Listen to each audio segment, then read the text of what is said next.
a child is born, to us a son is given, and the government will be on his shoulders. And he will be called Wonderful Counselor, Mighty God, Everlasting Father, Prince of Peace. Thank you, Hunter. Appreciate you, brother. Appreciate you, brother. Appreciate you, brother. Let me pull my folks up. Let me pull some folks up, man. Shout out to all my blues. What up, B? What's up, Lori? Zephyr K9. Appreciate you guys. LJ, I think I seen you in the chat this morning as well. What's going on, Dion? All my ARP family members. Appreciate you guys pulling up. What's up, Angela Montgomery? What up, Elijah? It's good to see you guys. Appreciate you. What's up, Scott Jung? What's going on? Cool Ramon. Papa Died. Junior. What's going on, y'all? How y'all doing this morning? Appreciate you guys pulling up this morning. Thank you guys very much. Appreciate you all. Appreciate you all. Kenny Cooper said it was 75 degrees yesterday. Where? Out in Colorado somewhere? Okay. All right. I see you, Kenny Cooper. Appreciate you pulling up this morning. Appreciate you pulling up this morning. Oh, Papa Died. See, Papa Died, you about to get on my band list, okay? Steelers fans coming up in here talking crazy. Okay. Let me pull my folks up. What up, Jay Witt? Building. Whoa, in the building. What's up, man? Grace and peace to you, friend. Man, hey, man, appreciate you pulling Merry up Christmas, this morning, man. I see, yeah. So you got you a new Atlanta hat. I see you over there. Oh, no, this is an old new Atlanta hat. You heard me? Old new Atlanta hat. I love it. Old new. I had to pull it out for the festivities. I got to keep it black shirt, but I had to put on my Atlanta Santa hat. You know what I'm saying? I got you. I'm gonna send you a red Jay Witt hat. Okay. Yeah. Do that. I'll rep for you. I got you. Give me a second. Oh, goodness gracious. He went radio dark, ladies and gentlemen. Here, I'm gonna join him. Just kidding. Yeah. All right, I'm back. I'm back as well. I'm back. We're waiting on AT, and I thought I saw a message from him that he'd be here, but let me pull up Minister Danzel.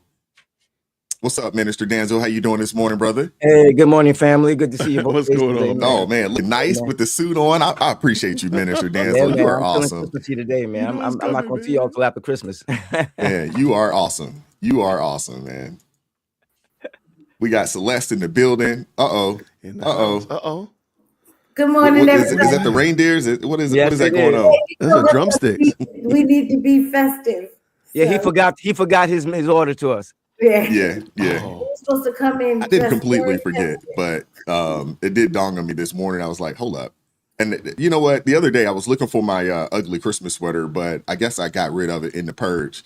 I have one of those. I have those moments from time to time when I just start going through the closet, getting rid of stuff that I don't wear anymore. So, well, Minister Danzel, apparently he is not. He is willing to face the compliments because he came in here like Dapper Dan this morning. Yes, he did. Yes, he did. I'm prepared for my Christmas. I'm prepared for my Christmas. I'm gonna support it with y'all, so I'll know if it's okay. Well, Minister Danzel, you look nice today, brother, and I appreciate you pulling up. You're doing it today. You're gonna get a lot of compliments in the chat today. Oh, man, he's coming. A lot of compliments. He's fishing for him today, man. He on a fishing expedition. Yeah. Oh no, I'm already caught. That's right. You tell him. Amen. There you go. Yeah. Okay. All right. So AT's not gonna pull up today. Oh, we'll keep him lifted up. Come on, my sister. Yeah. What's up, Crystal? How you doing this morning, sister? It's good to see you. Good morning. Good morning. I was about to say, don't have me out here in my Santa hat. Nobody else is put together. Oh man, because I know Bob said we was gonna be all yes, Christmas ready, and I went and dug out my hat and everything. So thank you, Celeste. And the shirt. I'm ready to support. I can pull a sleigh. Thank you. Oh, so I just have something to say to everybody because AT gave me permission to tell everyone. Mm-hmm. They had the baby on December 18th. Amen. Awesome. Congratulations. Wow. And it's a boy. I knew it. All right. Yeah. Awesome. Congratulations. Congratulations, AT and family and wife. Absolutely. That is awesome. There was a little drama, but God, that's what I have to say. And he said, I could tell you guys this. There was a as she was giving birth, it was very, very low drama initially because it was very like, nah, you're not having a baby until January, and then all of a sudden, boom, you're having a baby now, right? And so she goes into hospital. She's doing everything. She's moving forward. Next thing you know, she had a seizure. and she was out for like 4 minutes, which is, as AT explained, you can be out with a seizure for a minute to 3 minutes. 4 minutes is problematic, but God pulled through. Hallelujah. And she is doing well. Baby's doing well. They're back home, and so that is why he couldn't be here today, because he had to. He's like, I'm taking care of the whole household right now, making sure mom and baby are great. But baby's adorable. He's handling business. He's handling business. He's on dad duty. Hallelujah. Dad duty, which is that's a good duty to be in. That's a good duty to be on for sure. For sure. And Monday was Sunday was their 1 year anniversary. Wow, that's awesome, man. They're not playing around. They're not playing around at all. Married, baby, boom, within a year. That's what I'm talking about. We need more of it. We need more of it, to be honest. Absolutely. Oh man, we need more of it. That's awesome, man. They got to work. Yes, they did. Yes, they did. Hey, God said be fruitful and multiply. So that's right. Don't play games. Don't play games. Let them know we're praying for them. I will. Absolutely. I'll shoot a message as well once we get off of here. That is awesome, man. I knew that was the case, but I hadn't heard from him yet. So. He woke me up at like 2 something in the morning that day. That when after baby was born, my phone rang at 2. He's FaceTimed me at 2. I said, "Hold on, listen, we don't FaceTime people at 2 o'clock in the morning. 2 o'clock in the morning, ain't no telling what you gonna get." Exactly. But I answered, and then he just flipped the camera. I was like, "Oh, my baby's here!" And I was right, because I said it was going to be a boy, and he said, "Yep, you said it." Why I said we need more good men. He was like, "Yep, y'all called the boy." I was like, "Yes." Mm-hmm. We called it. That's awesome, man. Congratulations, man. Congratulations to AT and his family, man. That is awesome. Let's make sure that we continue to keep them lifted up in prayer. Absolutely. Moving forward, especially in these early stages. But that is awesome, man. That is awesome to hear. I love to see godly people do things the right way. Amen. And go about, creating and building their families the right way. That's a solid example that needs to be set for sure. Yes. That's awesome, man. We hear all about the baby mamas and baby daddies and all this other foolishness, but it's good to see it, when people are going about it the right way. Yeah. So that's awesome, man. That is awesome. There is a poll in the chat. Please let us know. Answer that poll. We'll discuss that towards the end of the show. What's your favorite Christmas movie? Since I got my folks up here, I want you guys to start thinking about it. Before we get off of here, we got to discuss the poll, and we'll get into that here in a little bit as well. But as an icebreaker to get things kicked off, and then we'll get the show kicked off with some of the clips and things of that nature that I do have pulled up. But we'll start with Minister Danzel, since he is the OG seasoned vet here on the show. OG, meaning I think you're the elder statesman here, if I'm not mistaken. Amen. I believe so. Amen. Growing up as a kid, what was the one toy that you just had to have, that you're begging your parents for? What was that one toy that you're like, I'll do anything? You can combine whatever you need to combine. What is that one toy that you had to have, Minister Danzel? To believe it or not, I don't remember. Really? I really don't remember. I remember one Christmas, I snuck up before we were supposed to be up and looked around the Christmas tree to see what was there. And I remember that there was a giant army tank, and there was a giant fire truck. And I wanted the army tank for some. Oh, cut out on us.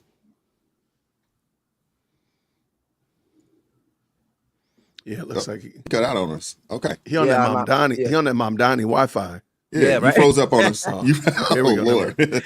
You froze up on us. I wanted the army tank, and it was really big. And I was, we didn't know whose gift was going to be whose. But when my father got up, he said the tank was mine. So I was happy about that. Okay. Jay Witt, what's that toy that you had to have, bro? That you got on your parents' nerves for? When I was a wee little lad, I really wanted the G.I. Joe USS Flag battleship. Wow. Which is the G.I. Joe aircraft carrier. I don't know why. I always wanted like the larger G.I. Joe and Transformer toys. Like I always wanted the Titan battleships and the such like that. I don't know why. Thankfully, I never got it because I realized just how big that thing was when I was. It just was big on. It was big on the commercial, but it was bigger than me in real life. So I'm glad I never got it. But that's what I wanted. I wanted the USS Flag. Okay. Look at that. Look at that. Do you want to join the military or something? What do you want to be? You want to be a I sailor or wanted something to. back in the day? I did want to be a devil dog. Now that's true. Let's go ahead and say that out loud. I've always said that. That's one of my things that I wish I had done, which is been a Marine. I never did. So it is what it is. Okay. Celeste, what's that toy? I know you were spoiled rotten, so I'm sure you got it. What was the toy that you had to have? First of all, you love to start a show shaming me, but to be honest, my family, we are not big gift givers. Okay. We don't give lots of gifts, and we don't get lots of gifts. We're not big, even birthdays, holidays, all that type of stuff. I mean, I'm not saying I never got nothing, but in general, there's not a lot of importance placed on getting a gift. You know, my father always, you the gift. yeah, my father always said that the best gift was that we were all together. Amen. So that, Amen. however, I did want a Bobby townhouse. Barbie townhouse. Okay. Yeah, I got a Bobby townhouse. Amen. Bobby would look like she was living large in the city. So, well, give me a townhouse. Oh my goodness. I like that. All right, Crystal, what's that toy you had to have? It was actually 2, and I got them. Mm. It was, let me pull it out. Yeah, I'm gonna tell my age. It was a Cabbage Patch doll. It was definitely a Cabbage Patch doll, and I got the Cabbage Patch doll. And very quickly, I left it outside, and my dog got a hold of it, which I was not happy. It was a garbage patch doll. Left it in the cabbage Exactly. patch. And then the next one was a 10-speed bike, and I definitely got my 10-speed bike because I wanted to be riding the streets in my 10-speed, and I was proud when I got my 10-speed bike. And I miss those days, y'all. I miss those days pulling out the catalog and circling your toys that you want. Like, Those were the days. those are some good days. Yeah, absolutely. I do that. Yeah, my toy, it was Nintendo. And actually, you know what? Every year it was something different for a while until I got a little older and it just wasn't a thing anymore. But it was, I remember Nintendo when it first came out, and my birthday is really close to Christmas. So that's like big stuff. And if you guys recall, when Nintendo came out, I mean, it was pretty daggone expensive. So I'm like, man, I gotta have this Nintendo. You can combine the birthday and the Christmas present because they're really close. They're within a month of each other. Combine it, just make it both of them. I never got a commitment if that was going to happen or not, but come Christmas, it definitely happened. So I got that Nintendo, and then every year from that it was a couple of different things. But my sister and I, man, we grew up pretty fairly privileged, being the only grandkids on both sides of our family. So we were the only grandkids on my father's side and on my mother's side. And for me, I'm the oldest, and I was the oldest grandkid on both sides. So we didn't want for much. We didn't want for much growing up because we had really good grandparents, fortunately, and so over the years I knew you don't even ask. I never asked my parents for stuff. I'd just go, to my grandmother or to my grandfather for sure, and because I know they would make it happen. I know they would make it happen, and they always did. So yeah, it was that Nintendo for me for sure, though. Nice. I didn't get it, but I got to play it at my cousin's house because my cousins got that, and it was fun to play with. So I definitely know what you mean. Oh man, we had to have it. Had to have it. Oh man. Oh, but I can go down a list of Christmas presents that I had to have, and it changed every year. I remember when that Sega Genesis came out, had to have it. Had the 10-speed. Wanted that 10-speed. I remember when that became popular, had to have that too.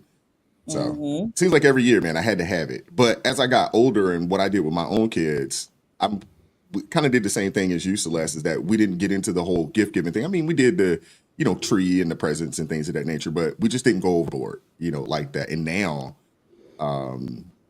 kids are grown. So, we didn't even put a tree up this year. No tree up. What? No decorations, no tree, none of that. Me neither. None of it. Listen, I feel like the Grinch has taken over. I'm just so serious because I'm like, I used to look forward to like the lights and the spectacle of it all and all of that. And I just went out with my cousins last night to show them some stuff around Atlanta. And my cousin was like, where are all the lights? I said, girl, I don't know. Where are all the lights? I was like, Hey, them electricity bills too daggone high to be putting these lights up like that, man. Hey, I mean, come on now. Without the lights, the electricity bills are high as all get out. You know what I'm saying? You start throwing these lights. Now, in my neighborhood, we have some people that go all out. There's a lady, every holiday, she goes all out. She has the blow up, the big, I mean, man, these things got to be 15 or 20 feet tall. And she's got a bunch of them in her front yard, these little blow up things with, she has like one of the big blow ups is Snoopy with the Christmas, looking like Santa Snoopy. She's got that in her yard. Like, I mean, I every time I ride by, it makes me wonder. I was like, how much money is she spending on that daggone BGE bill every month? You know what I'm saying? With this, because she does the same thing for Halloween. Like all of the major holidays where you do put stuff out during Halloween, she had the big tall skeleton thingamajigger, up in her yard. That big, large. I mean, it's huge too. I mean, know exactly what you mean. You can't miss it. But and she's an older lady, and she pays somebody to come and put all her decorations and stuff up. Wow. And then they come and take it down, and then when the new season, she does it again for something else. Wow. It's crazy. Her whole yard is lights and these blow up contraptions. It's pretty crazy to me. Does that mean none of y'all have up lights and spectacle except for me? No, I ain't putting no lights up. Nah. What? Nah. Oh. We don't even have a wreath on the door. We at least used to do that. No, wifey didn't even put a wreath on the door. I don't know what to say anymore. Listen, y'all. Come on now. Let's get the lights in the spectacle. We need the bright lights. Come on. Times are hard, man. Times are hard, man. You know what though? Like, it's not even times are hard. It's just the excitement about doing it and setting it up. Because like Lady Dear World Christian used to decorate the entire house. Like you'd have there was a Christmas tree that goes into the powder room. Like garland all the way up the staircase and all this kind of stuff like that. It was a big undertaking, multiple day undertaking to decorate the house. Nobody got time for that stuff, man. Yeah. Like, I'm just too old. Look, air is free, but that's the only reason we were doing this. Like, and to pull all that stuff out of the basement. I mean, when you're pulling all these cases and boxes out of the basement, setting this stuff up, you got to put the empty boxes back down in the basement, and then then it becomes like a MLK Day tree, and then a Valentine Day tree, anniversary tree, because she don't want to take it down. Next thing you know, it's like Easter. You put like Easter eggs on it. Like it's nothing. It's silly. So that's why we didn't do it. No, the last time we had a tree up, that tree was up until the summertime. You heard me? Really? Seriously. Wifey did take the decorations off, but the tree was just up in the house. She did at least pull the decorations off, but the tree was up for almost 7 or 8 months, man. I mean, and that was the last time that tree is going up. We don't, like I said, we don't have a wreath up, but we used to do that. There was a time. I'm baffled. There was a time. Listen, we get excited like Thanksgiving. It's time to pull it because you got to get it out before Thanksgiving so that you can really enjoy it through Christmas, and then take it down by like the second week of January. You better like there's a system. We'll be over your house tomorrow. We'll come over your house tomorrow. Crystal, don't lose wow, what a great tree! Wow. Don't lose your excitement, Crystal. Some of us we just get past that. As a matter of fact, my kids are all grown now, so I did it mainly for my kids. Of course, I enjoyed it when I was a kid. I enjoy it a lot, but I believe in living Christmas every day. So for me, every day is Christmas. And so when the holiday comes, it's no big thing for me. I like seeing other people celebrate it, but I'm not going to put all that work in to do it. I'll watch their festivities and I'll enjoy their festivities, but every day is Christmas for me. So it's no big thing. So that means y'all don't go watch like fireworks for like New Year's or go to fireworks on 4th of July. Y'all don't do all that? Yeah, we do fireworks. We do fireworks. Okay. I'll do it at somebody's house. I don't do fireworks at New Year's. That's weird. I have to admit. Yeah, nah. I never did that. Nah. Fireworks for New Year's. No. Now, I mean, I've gone to a few celebrations in the past, and but now I kind of like to be at the house. We've done church, a multitude of years. You go to church, for for New Year's or whatever, but nah. And now, like I said, man, it's just too expensive, man. I just can't think. When I see people, because we do in our neighborhood, I don't want to say we're the only, because my neighbors, they don't, but there's a few people that do go overboard. I just think about the bill. Like, I know that bill's gonna be $700 or $800 Money, next money, month. money. I know that bill's gonna be high. I just see the bill. I know what it is now. You know what I mean? And I don't have all that stuff going on. Wise. Okay. So I'm just looking at. I just see dollar signs. I'm like, man, that's gonna be $8,000 bill right there. Nothing wrong Goodness with that. gracious. That's right. Be wise. Oh my goodness. Okay. Rolando said he's so disappointed in us today. Uh-oh. It What won't we be the do? first time. I'm back. What we do? It won't be the last time either. I'm sure Rolando doesn't have a tree up either. You know.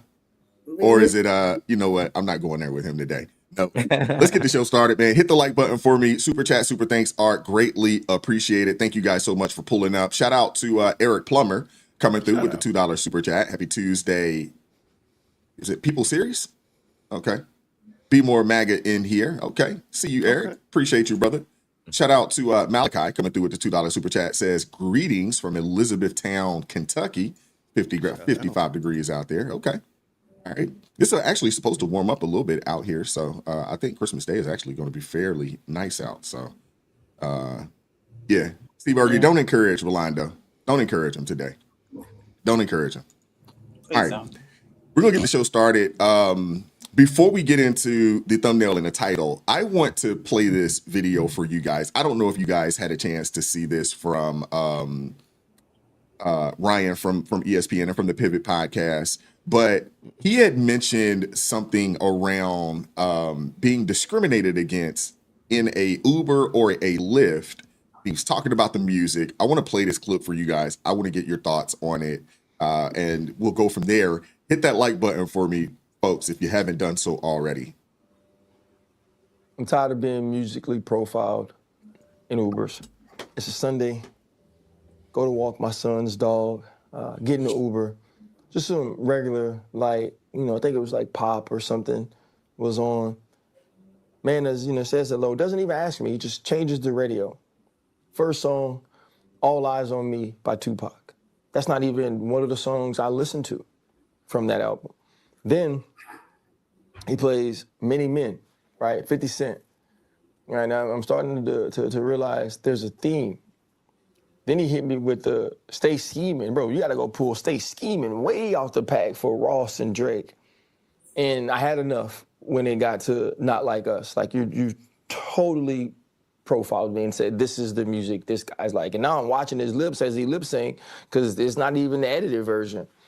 And listen, bro, Continuum, all-time album. Why can't I listen to John Mayer? Songs About Jane, classic. Maroon 5. Hell, Between the Pines, Sam Hunt. I know a little, now there ain't enough smoke in my eyes to hide the kind of games you trying to play. Like, what about that? Chris Young, that's like one of my favorite songs. The bluest skies don't seem so blue. Like, that is a classic. Beautiful Crazy. I mean, a day starts with a coffee and ends with I know country. So you mean to tell me you could have went, what was that, Nora Jones, Come Away With Me. Hell, the Hamilton soundtrack, Wicked. Listen to all that. Nice. You go straight there. And it was a Sunday, bro. Couldn't put no Kurt Franklin on. Like that. I don't like a Kurt Franklin guy. Yolanda Adams, John Peakey. Like, none of those people ring a bell to you, and maybe I want to listen to them. So yeah, Uber people, Uber drivers, just turn around. Hey man, do you like this music? What music would you want to listen to? But please, or if you go Tupac, like, give me Me Against the World for something subtle and insane and chill. Don't go All Eyes on Me. Or if you're gonna do that, give me Ambitious as a Rider. Like, let me really get hype on a Sunday. But that was ridiculous, Mr. Uber. What? Jay Witt, I give you the first word on this. This is ridiculous, to be honest with you. It's ridiculous, but what wherever you want to go. Total waste of free will to be a whole grown black man with kids that's made money that gets on this here internet to complain about the Uber driver playing music. I don't even mess with my Uber. I don't get in a lot of Ubers, but whatever they're playing is what they're playing. Now, if it's loud, I do ask them to turn it down. Well, whatever. I don't care. I don't know if they've ever. I've never paid attention enough to the Uber driver's music to say, are they playing this music for me? Are they discriminating me? That man literally got up on this here internet. That's how you know we've gone well past we've overkicked our coverage on this racial bigotry discrimination argument. That you literally get out here and you complain about an Uber driver playing music for you or not for you because he likes it or whatever. This man got on there. Can you please send me that Wise? Because I must violate him. Please send it to me. Right? I'll definitely send this over. This How is did you use your free will to do that? Like the Lord has given you the ability to do a whole lot. You could dress like Brother Denzel over here, looking all crisp and clean with no caffeine. You could be like me. You could do so much with your free will. You chose to turn on the camera and to that has got to be, I'm sorry. I don't like saying that men be doing sassy stuff, but my guy, that's probably the most. I'm expecting that's something I expect my daughter to come here and say. I really, truly expect my daughter to come in, my college-age daughter, to come in and say that type of stuff. Boy, you done abused your free will. You need to just go and turn in your free will card and be a slave to sin. Because come on. All right, that's it. I can't. This is and Jay Witt, I'm with you 1000%, bro. This is another one of those cases of racism is on life support, and liberals and Democrats are doing everything that they can to give it CPR and just to keep it holding on for dear life. Racism CPR. That's what I'm gonna call that. When you send it to me, it's gonna be called racism CPR. Yeah. Like this is exactly what it is, man. Goodness gracious. Wow. Now, the last couple times I've been in an Uber, when you register for your ride or sign up for your ride or however you do it, book your ride, it asks you, are you chatty? What type of music do you? Yeah, it actually asks you. I haven't paid attention to that. It asks you this. You get these questions, and if you don't say anything, if you don't do anything, I guess it just defaults to something. But it does ask you, are you one of those kind of people? Do you want to talk with the driver? Are you chatty? It asks you, what type of music do you want to play? No music at all. It does ask you. It asks you. So I man, hey, racism on life support, man. It's on life support. Minister Danzel, what are your thoughts, man? Oh, he's frozen. I'm gonna order an Uber real quick. What I did not know you could do that. So the audacity for you to get in that vehicle and think that he was playing music specifically for you. To me, that is just crazy. What do you say, Jay? Wait, that's just crazy work. That is crazy work, man. Because I have been in Ubers, and like Jay, I'm the same thing. Unless it's too loud, I don't fuss or fight. I have seen in the Uber Black package or the Uber Comfort, you can adjust the temperature. You can tell them if you want it quiet. You can tell them, the type of music you like. I'm about to take a nap. Do all those things. But I mean, for him to get in the vehicle, and honestly, was he racial profiling? That's my question. Was he racial profiling? Because how does he know that man didn't like that music? How does he know that? Because that man could have been jamming out, enjoying his music. He didn't turn around and ask him, hey, do you like this? There's a reason. Probably he didn't care if you liked it or not. This was something he wanted to enjoy as he was driving you around. So the audacity of you to actually think, how narcissistic of you that you think that this man was racially profiling you because he wanted to listen to some Tupac. I mean, I don't know why y'all let me see this Ryan Clark, because he be doing too much. He is what you call the definition of those soy boys that be running around this here America. Soy boy to the highest level. 100%. And then he looked like he want to cry about it too. That's the worst part. I'm gonna back up. I think he probably did. The way it was giving tears.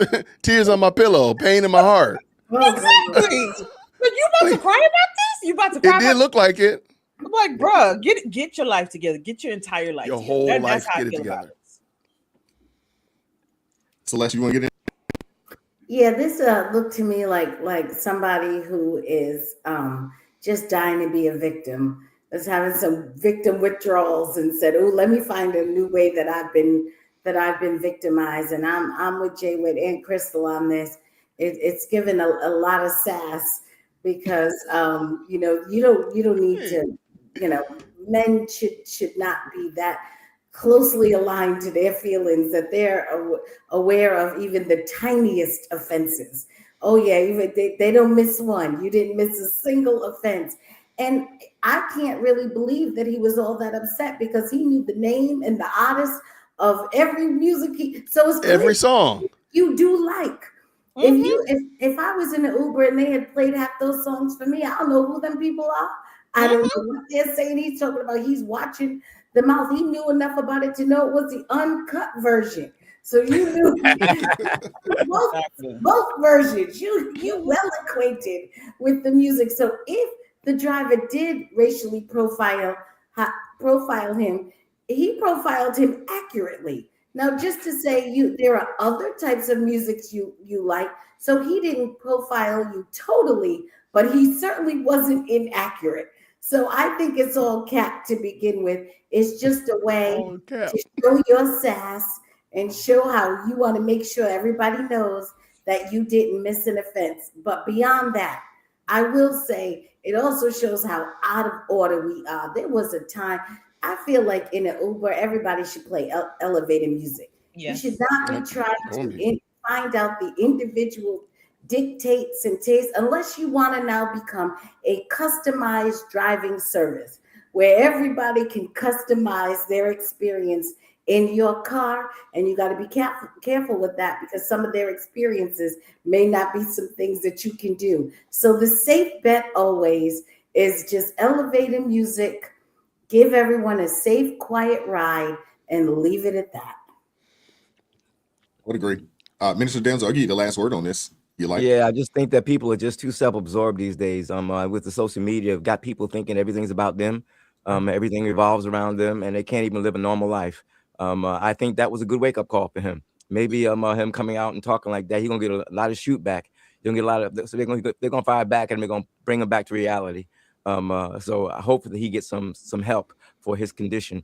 Let him know that he's not the only person in the world, and there are a lot of more people out here that got a lot of opinions, and they have a lot of rights and a lot of freedoms, and he's gonna have to live with it. So let's pray for him. Absolutely. Yeah. The crazy thing is this video went viral, 2 million views. And rightly so. Yeah, over a couple of days, and it's just so crazy, man. I mean, these people, they're just looking for anything to be offended by at this point, man. Like, this is crazy. That's their norm. Goodness gracious. Yeah, it's sad. Yeah. I would have thought somebody said we thought it was a prank or a joke. I would have absolutely unequivocally thought this was a joke. Like, the only thing we need to do is add that Saturday Night Live soundtracks in the background. Where if they just put that in there, I would have. Matter of fact, I might actually do that. But just like that little, because there's no way I would believe that this was real. Like, really? We really, that's what we doing in the year of our Lord 2025, complaining about the music in an Uber. Like, let the first world problems just rise to the top, okay? Like, of all the things we could complain about. And by the way, he said he was walking his dog. So you brought your dog in the car? I like that too. Yeah, like, wait, hold on. You're walking the dog, then you got an Uber. See, all that story didn't even need to be told. No. It did. That's a lesson in everything does not have to be shared on social media. You could have just kept that amongst yourself. If you felt like that, keep it to yourself because now the whole world is shared. He's going to find out. He's going to find out. Yeah, true. A couple super chats to read. Shout out to Ro coming through. What up, Uncle Ro? With the $2 super chat says, so he's mad the guy didn't realize he was an Oreo. Dang, Ro. That was funny. Shout out to Hunter coming through with the $5 super chat says, does bro not know that earbuds or headphones have been invented? Yeah. Exactly. Yeah, seriously. Or he easily could have just said, hey, bro, can you turn that music down? I'm not interested in that. He could have did that and not a big deal. That's too easy. That was too easy. Yeah. Nothing requires you to have to listen to it. I mean, come on. Yeah. Just like you would ask if the air was up too high or too low, you would say, hey, can you turn the air up? Whatever. Why couldn't you just say, hey, by the way, can you turn this off? I don't want to hear that.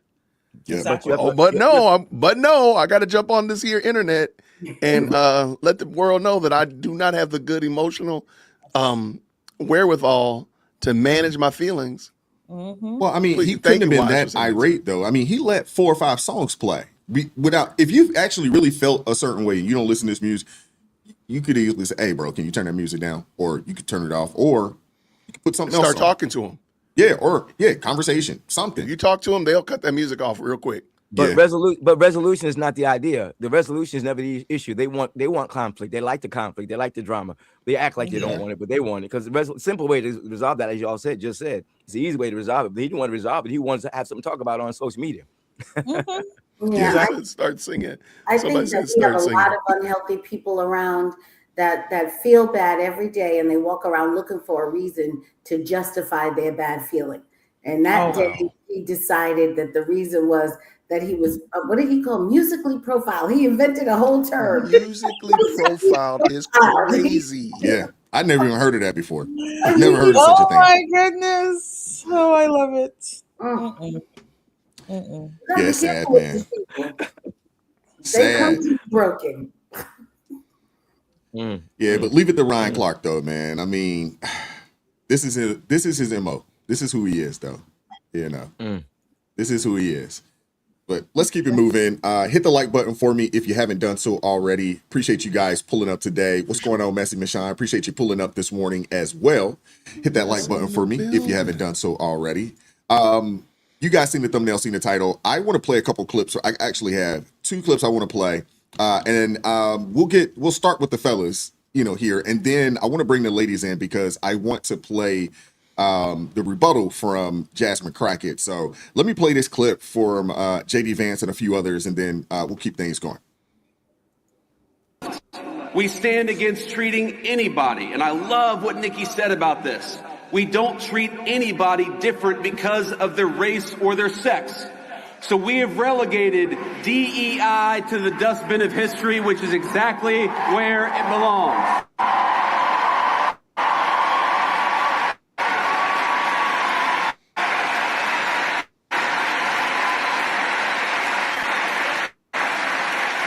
In the United States of America, you don't have to apologize for being white anymore.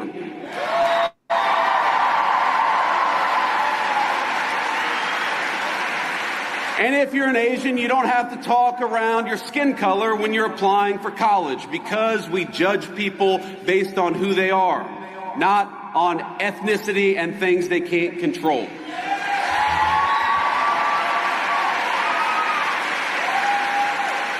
We don't persecute you for being male, for being straight, for being gay, for being anything. The only thing that we demand is that you be a great American patriot, and if you're that, you are very much on our team.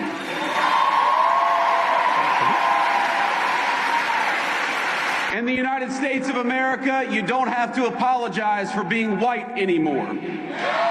And when does that dumbass shit ever happen? In all my 22 years of life, I have never, not a single time, seen a single white person apologize for being white.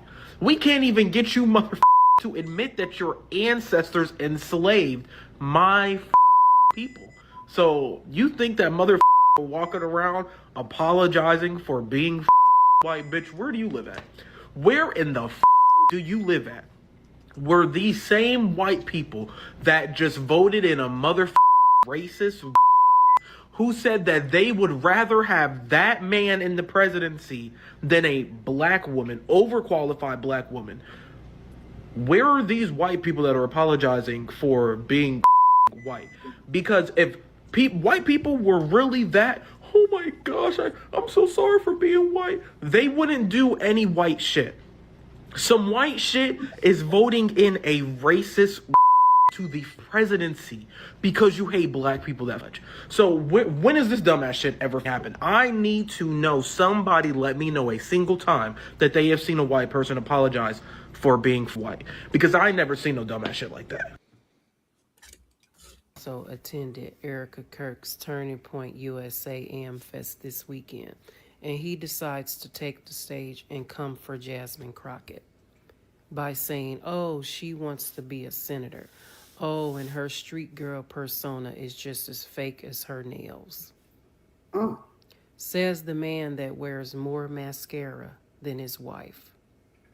Says the man that once upon a time he did not even like Trump. Says the man that is clearly bought and paid for.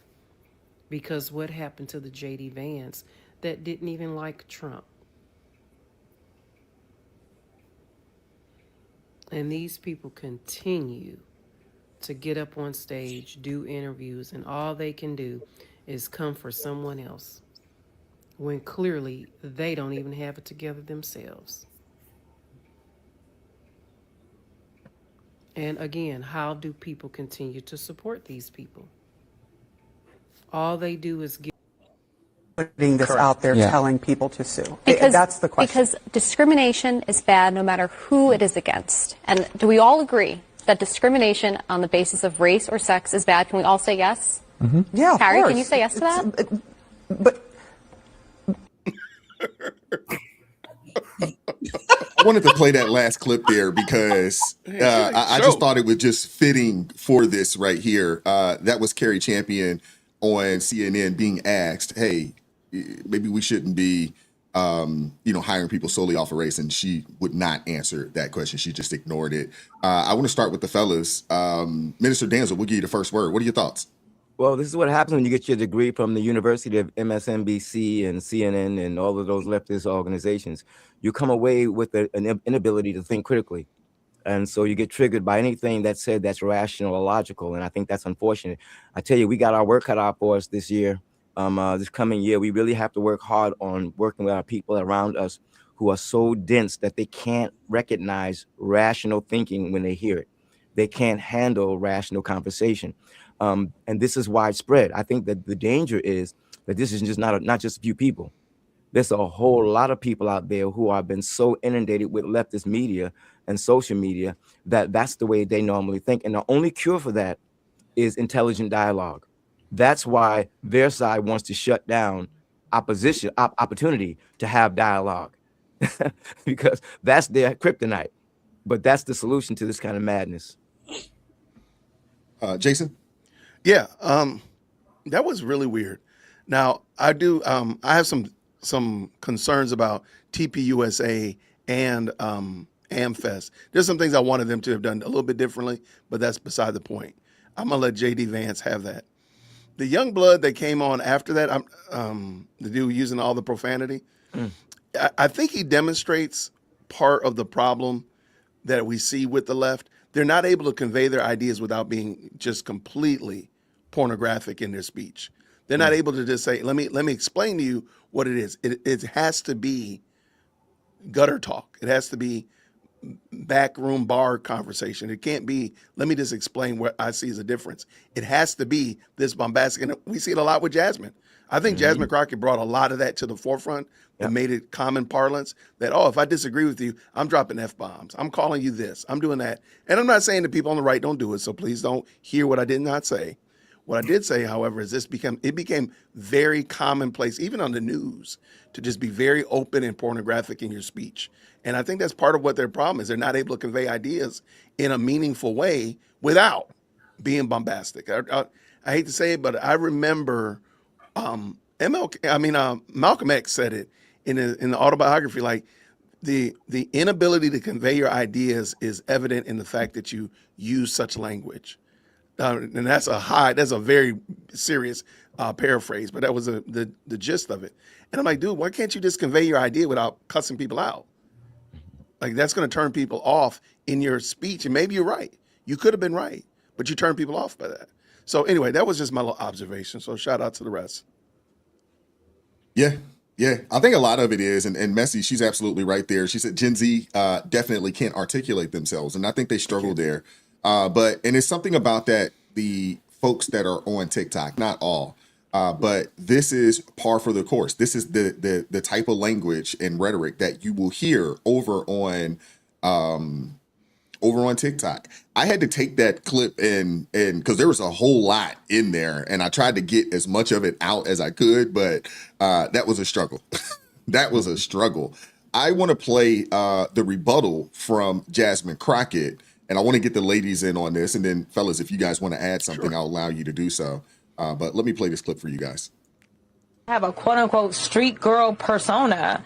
I'm sorry, but anybody that you talk to knows my credentials. They know that I've gone to school. They know that I'm educated. I never tried to put on some random story about where I came from. But at the end of the day, I am who I am, and I am authentic. Bam. Persona. Can somebody, Celeste, could you define persona, what that means? Yes. Persona is a personality affect that you display publicly. Mm-hmm. Yeah. What is this lady talking about? Fake front. Seriously. And that is actually what they are fearful of, is my authenticity, because it rings true with every single American, whether they're a Texan or not. It rings true that I am fighting for real everyday people.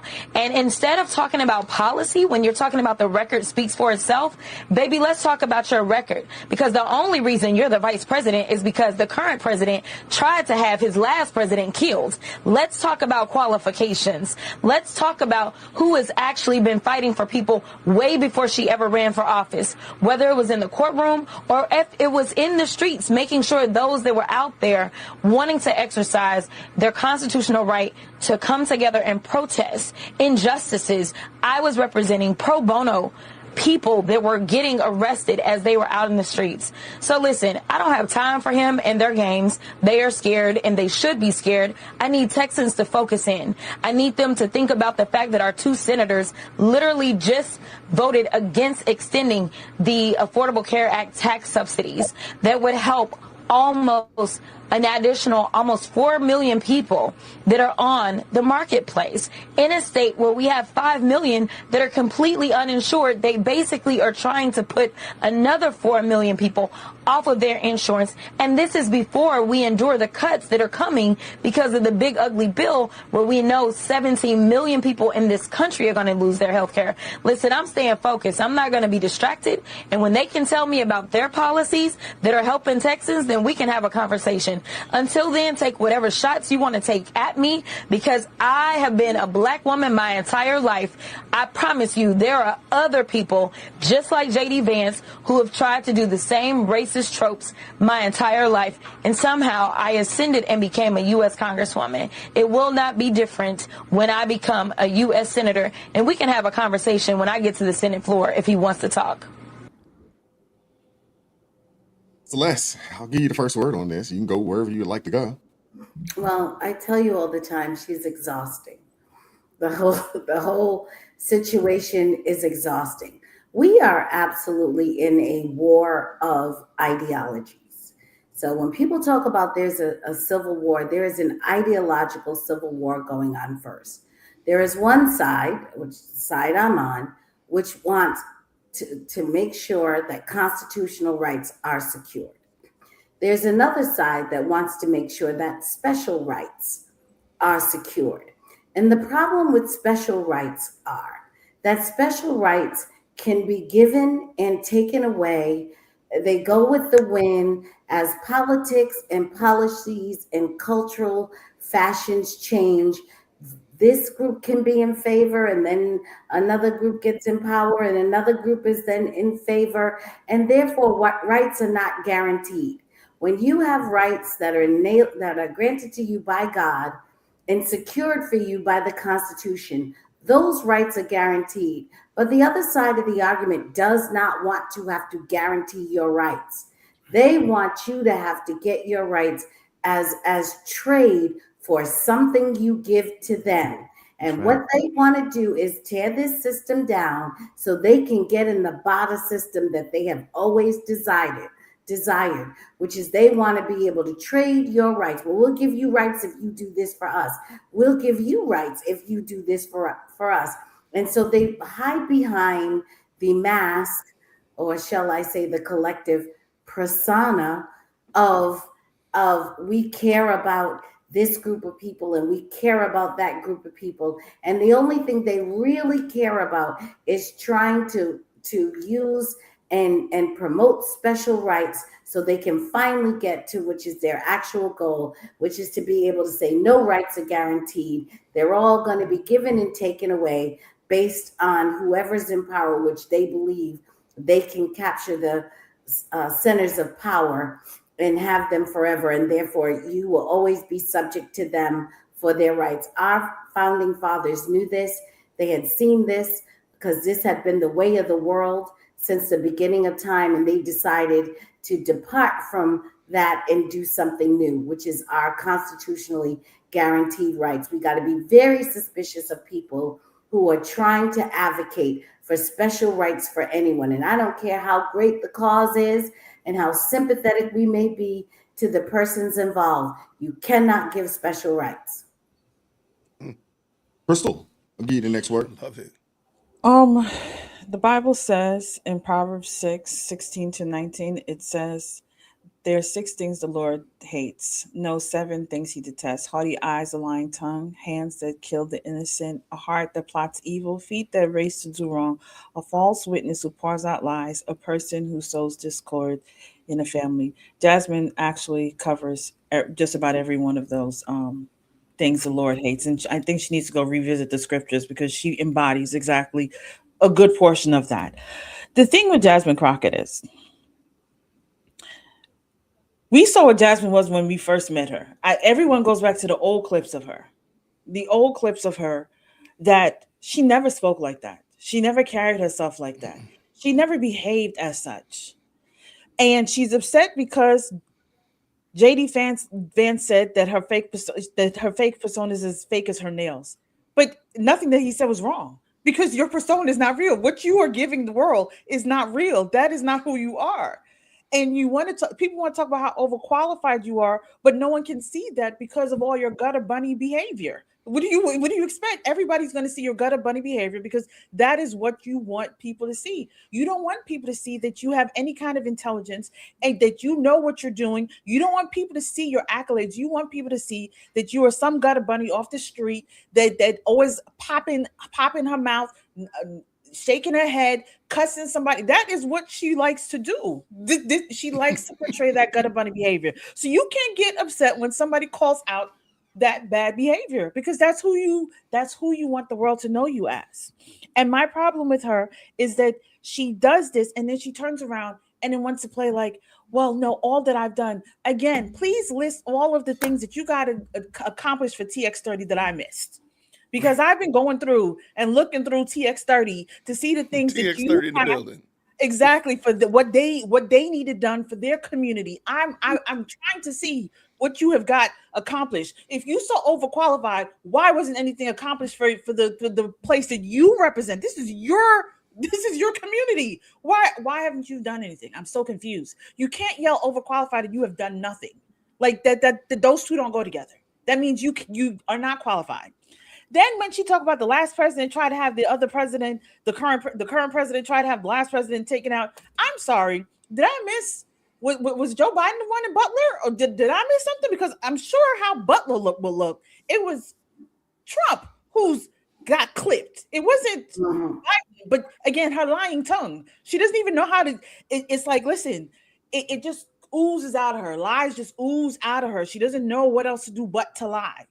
And it irritates me because they try to gaslight you because it's like you literally have to stop. Wait a minute.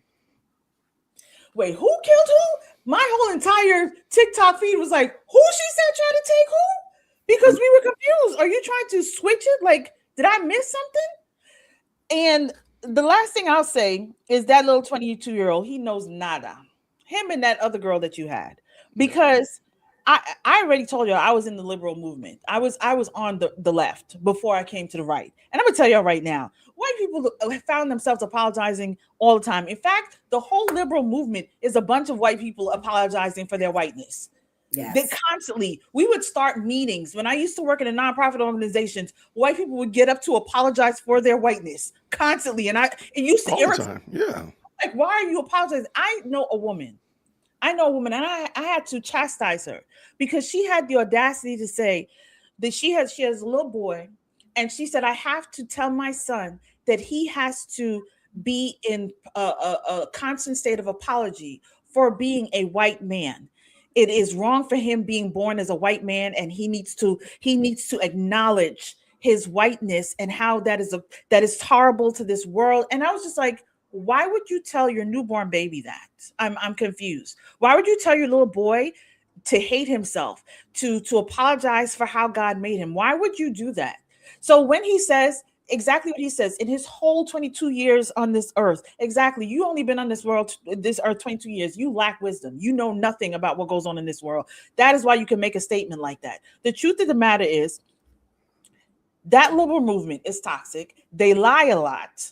They like to bear false witness. They have people apologizing. I don't want white people apologizing. Just like I said to the girl on America's Next Top Model over here on my thing. Why do why do white people have to apologize for anything about their whiteness? This is how I see it.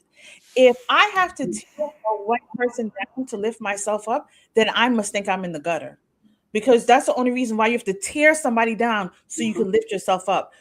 If you can't lift yourself up without tearing somebody else down, then you're in the gutter. And I want people to realize that. That is where you are. And I am nobody's gutter bunny, so I'm not going to ask anybody. I'm not going to tear down no white people, Hispanic people, Asian people. I'm not tearing nobody down because I ain't nobody's gutter bunny. Jasmine is a gutter bunny. Did we not watch the lady kissing on Jasmine's shoes not too long ago, maybe a couple of weeks back? Did we not watch that and talk and discuss that a few weeks back? Like, what is this lady talking about? The fellas, if you guys want to add anything on this, by all means. I only want to point out that, and I want to amen what was already said, that Jasmine is not an authentic individual. Like, you can say that till the cows come home. But ma'am, just looking at you, you're not authentic. Just looking at you, you're not authentic. You're not your actual natural self. So don't pretend like what JD Vance said. Now, was it snarky? Absolutely. Are you trying to tell me that you're upset by that? You've said far worse, Jasmine. Right. But okay, it was snarky. Yeah, I'll give him that for sure. If you had not also said some very snarky things, then I would hold JD Vance to that standard. But you've done that, and I'm gonna hold JD Vance to that standard. But let's go back, ma'am. You're not authentic. That's not. Come on, let's stop it. What have you actually done? Let's get into the brass tacks. As Crystal said right there, TX30 it got questions. They got some questions for you. Answer their questions. What have you actually done for them that's meaningful, that can be pointed to and be objectively observed? Therein is the question. Therein is the rub. I'll pass it to you, D. Before you go, Minister Danzel, I want to play this for you guys real quick. And then Minister Danzel, I'll give you the first word, or you can go wherever you want to go. On this same show, it's crazy because MSDNC, now they've changed their name to MS Now. They have a lady, Catherine Ramble. They gave her a show. Well, why? I don't know. But they did give her a show.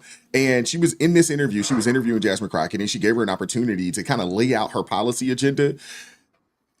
It didn't go well, but I want you guys to listen to this. And then Minister Danzel, you got the first word, and we'll go from there. All right. Wait 1 second.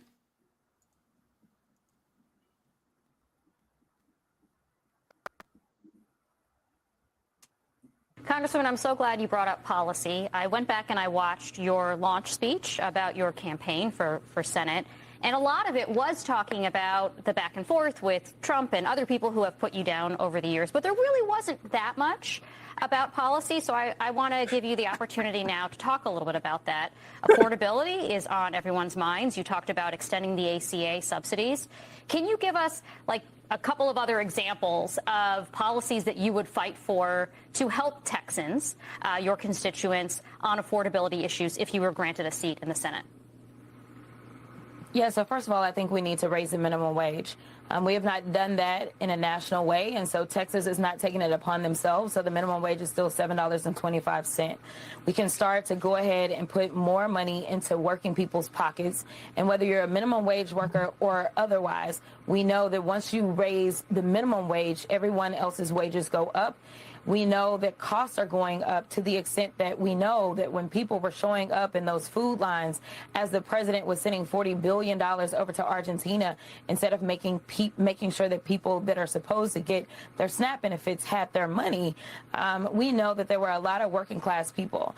We have somehow decided that in this country we were okay with 2 senators from Texas voting to make tax cuts for billionaires permanent, while at the same time not being okay with making sure the tax subsidies that are temporary are available as it relates to healthcare. We also know that we are in Texas and we do trading big. We are one of the largest trading states in this entire world.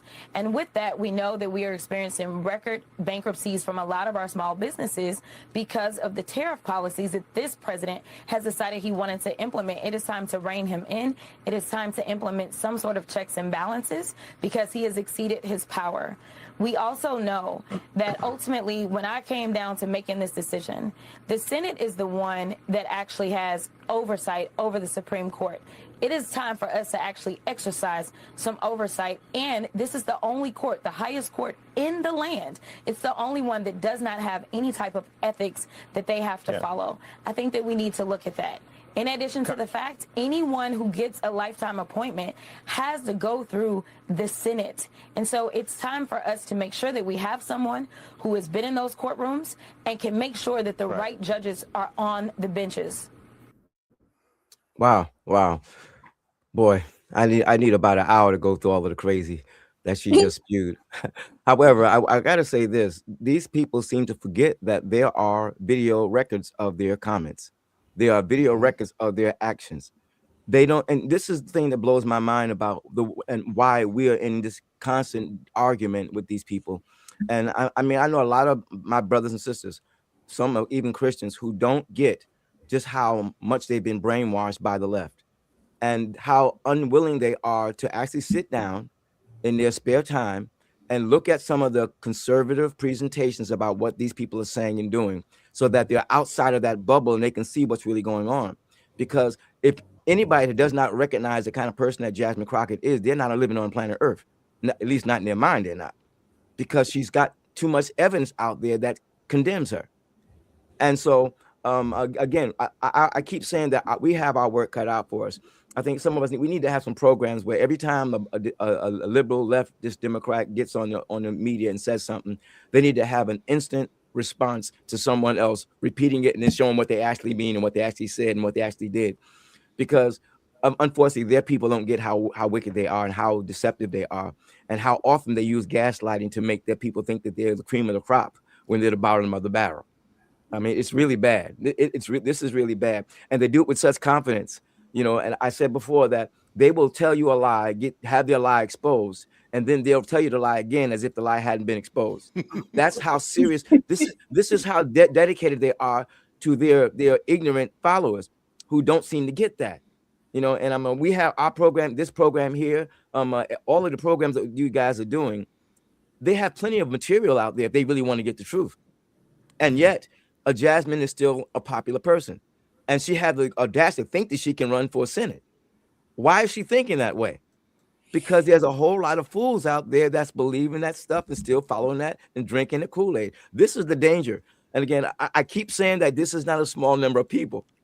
There's a wide variety of people out there. And because of the MSNBCs and the CNNs and the Views, which I think is going to be going soon, there's there's so many outlets for them to get this garbage from that I understand why people are blind. I got people in my own church. I got Christian friends of mine, family members, who, when you talk to them about this stuff, they go from 0 to 100 with anger just because you suggested that a Jasmine Crockett makes no sense.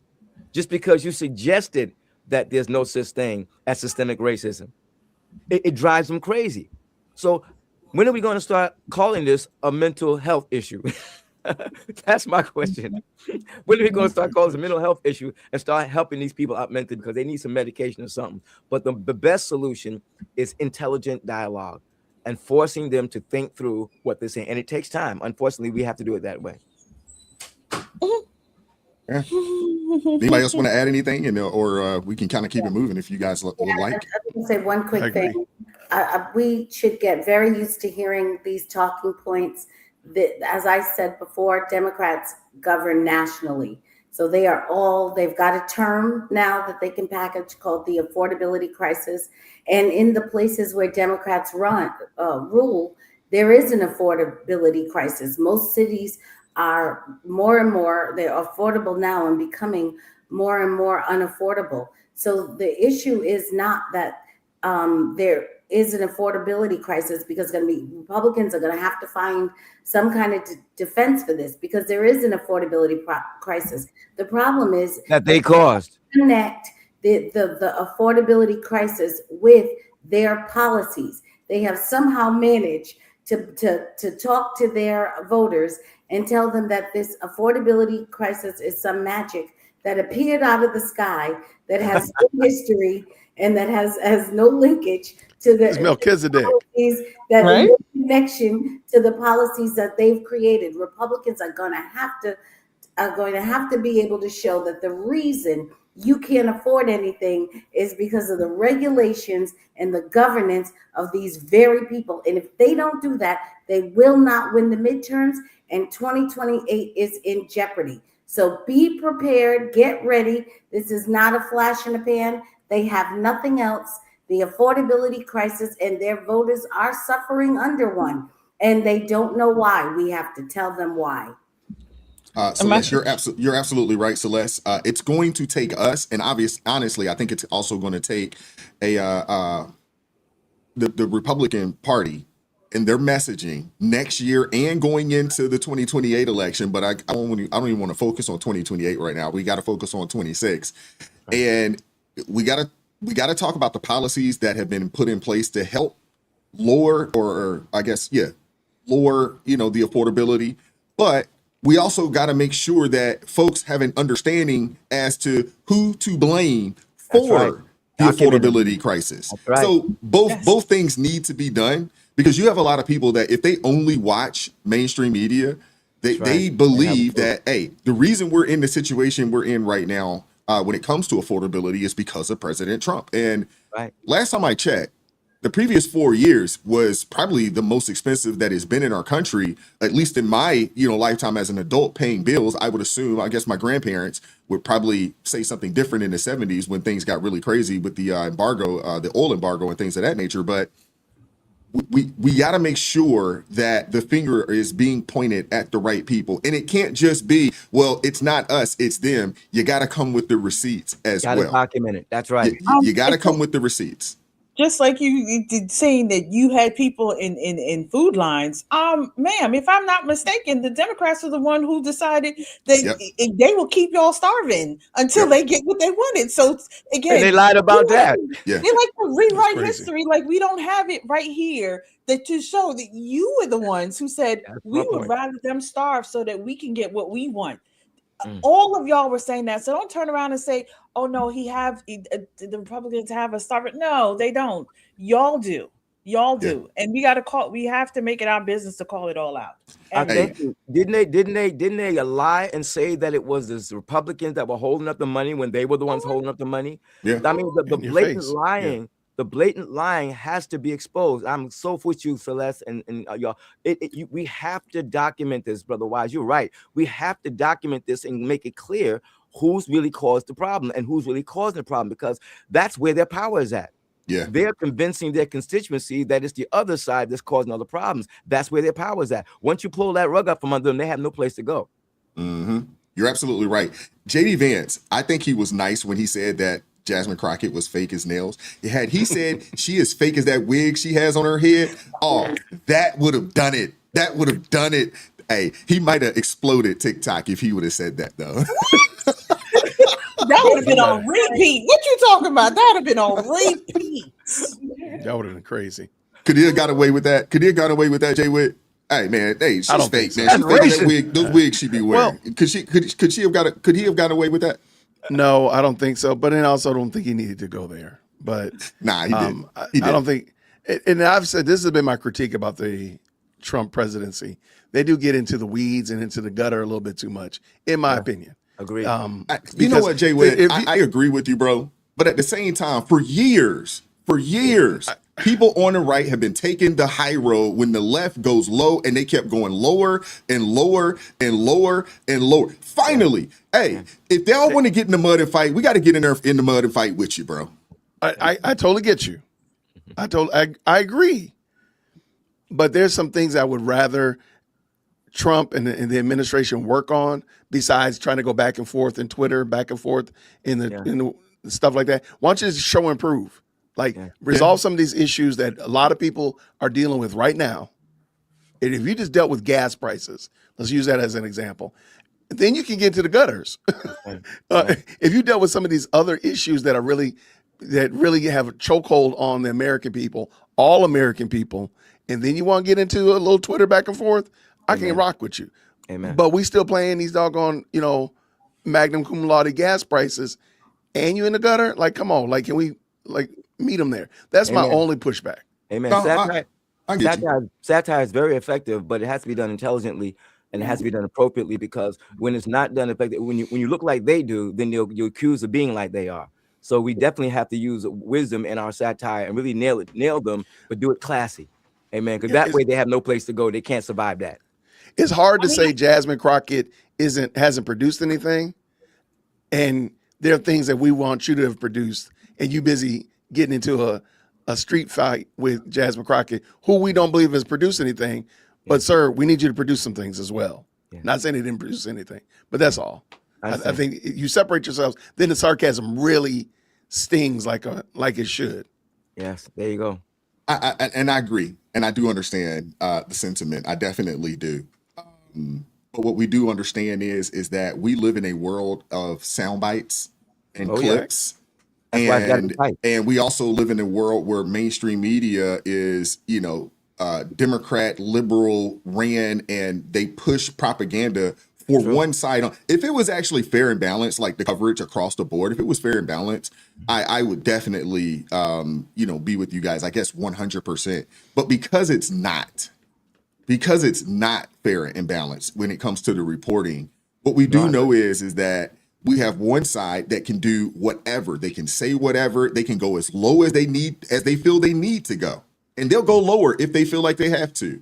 And for a long time, you've had the other side that kept taking the high road, and the messaging was off. The messaging was off, in my opinion. But no, I'm sorry. Here. I'm just petty patty, so I'm here for all of it because I'm petty patty. I know you love it. I know you do. I'm not mad that you love it. This is my only thing, though. This is my only thing. I want to go back to the conversation we're having at the beginning about Christmas decorations and such like that. One of the main reasons why is you said that you don't have Christmas decorations up right now was you said what? Your electric bill. Yeah. If Trump and them were doing whatever and people didn't care about the electric bill and my house is lit up like the Griswolds, then go for it. Knock them out. Get in the gutter. But at the current moment, there's a lot of other things that, again, have a stranglehold on the American people that I don't think people really care about. Like, I don't really care about the fact that Jasmine Crockett is ineffective because I can't afford to light my house up like the Griswolds. And my neighbor across the street, they got the house lit up, and I can't even sleep at night because they got so much light. And now I'm mad. And it's all y'all fault. Y'all over here fighting about this, and I can't afford my lights. Yeah, I think both has to be done, and I think we have to do it classy because that's nothing worse than taking on the character of your enemy. And people recognize that, and then that character becomes a tool for them to use against you. And that's very important. I think it's very important for us to maintain a level of decorum, a level of wisdom, so when we nail them, we can nail them there and no comeback. That's very important. That helps us because that helps us to expose where they are and who they are. If we utilize their tools and their tactics, then we become like them. Or even if we're not like them, someone can accuse us of being like them. There was a recent interview a Democratic, I forgot his name, a guy, the Democrat that's becoming more Republican now. He was on CNN and he was talking about Fetterman. There you go. Yeah, he was talking about how horrible the left is, how much more horrible the left is than the right. And even the CNN host, she had to say, yeah, I can see it was getting through to her that these people are demonic and they are really wicked when it comes to their way they respond to our perspectives and views, as opposed to how we respond to their perspective and views. This was said on CNN.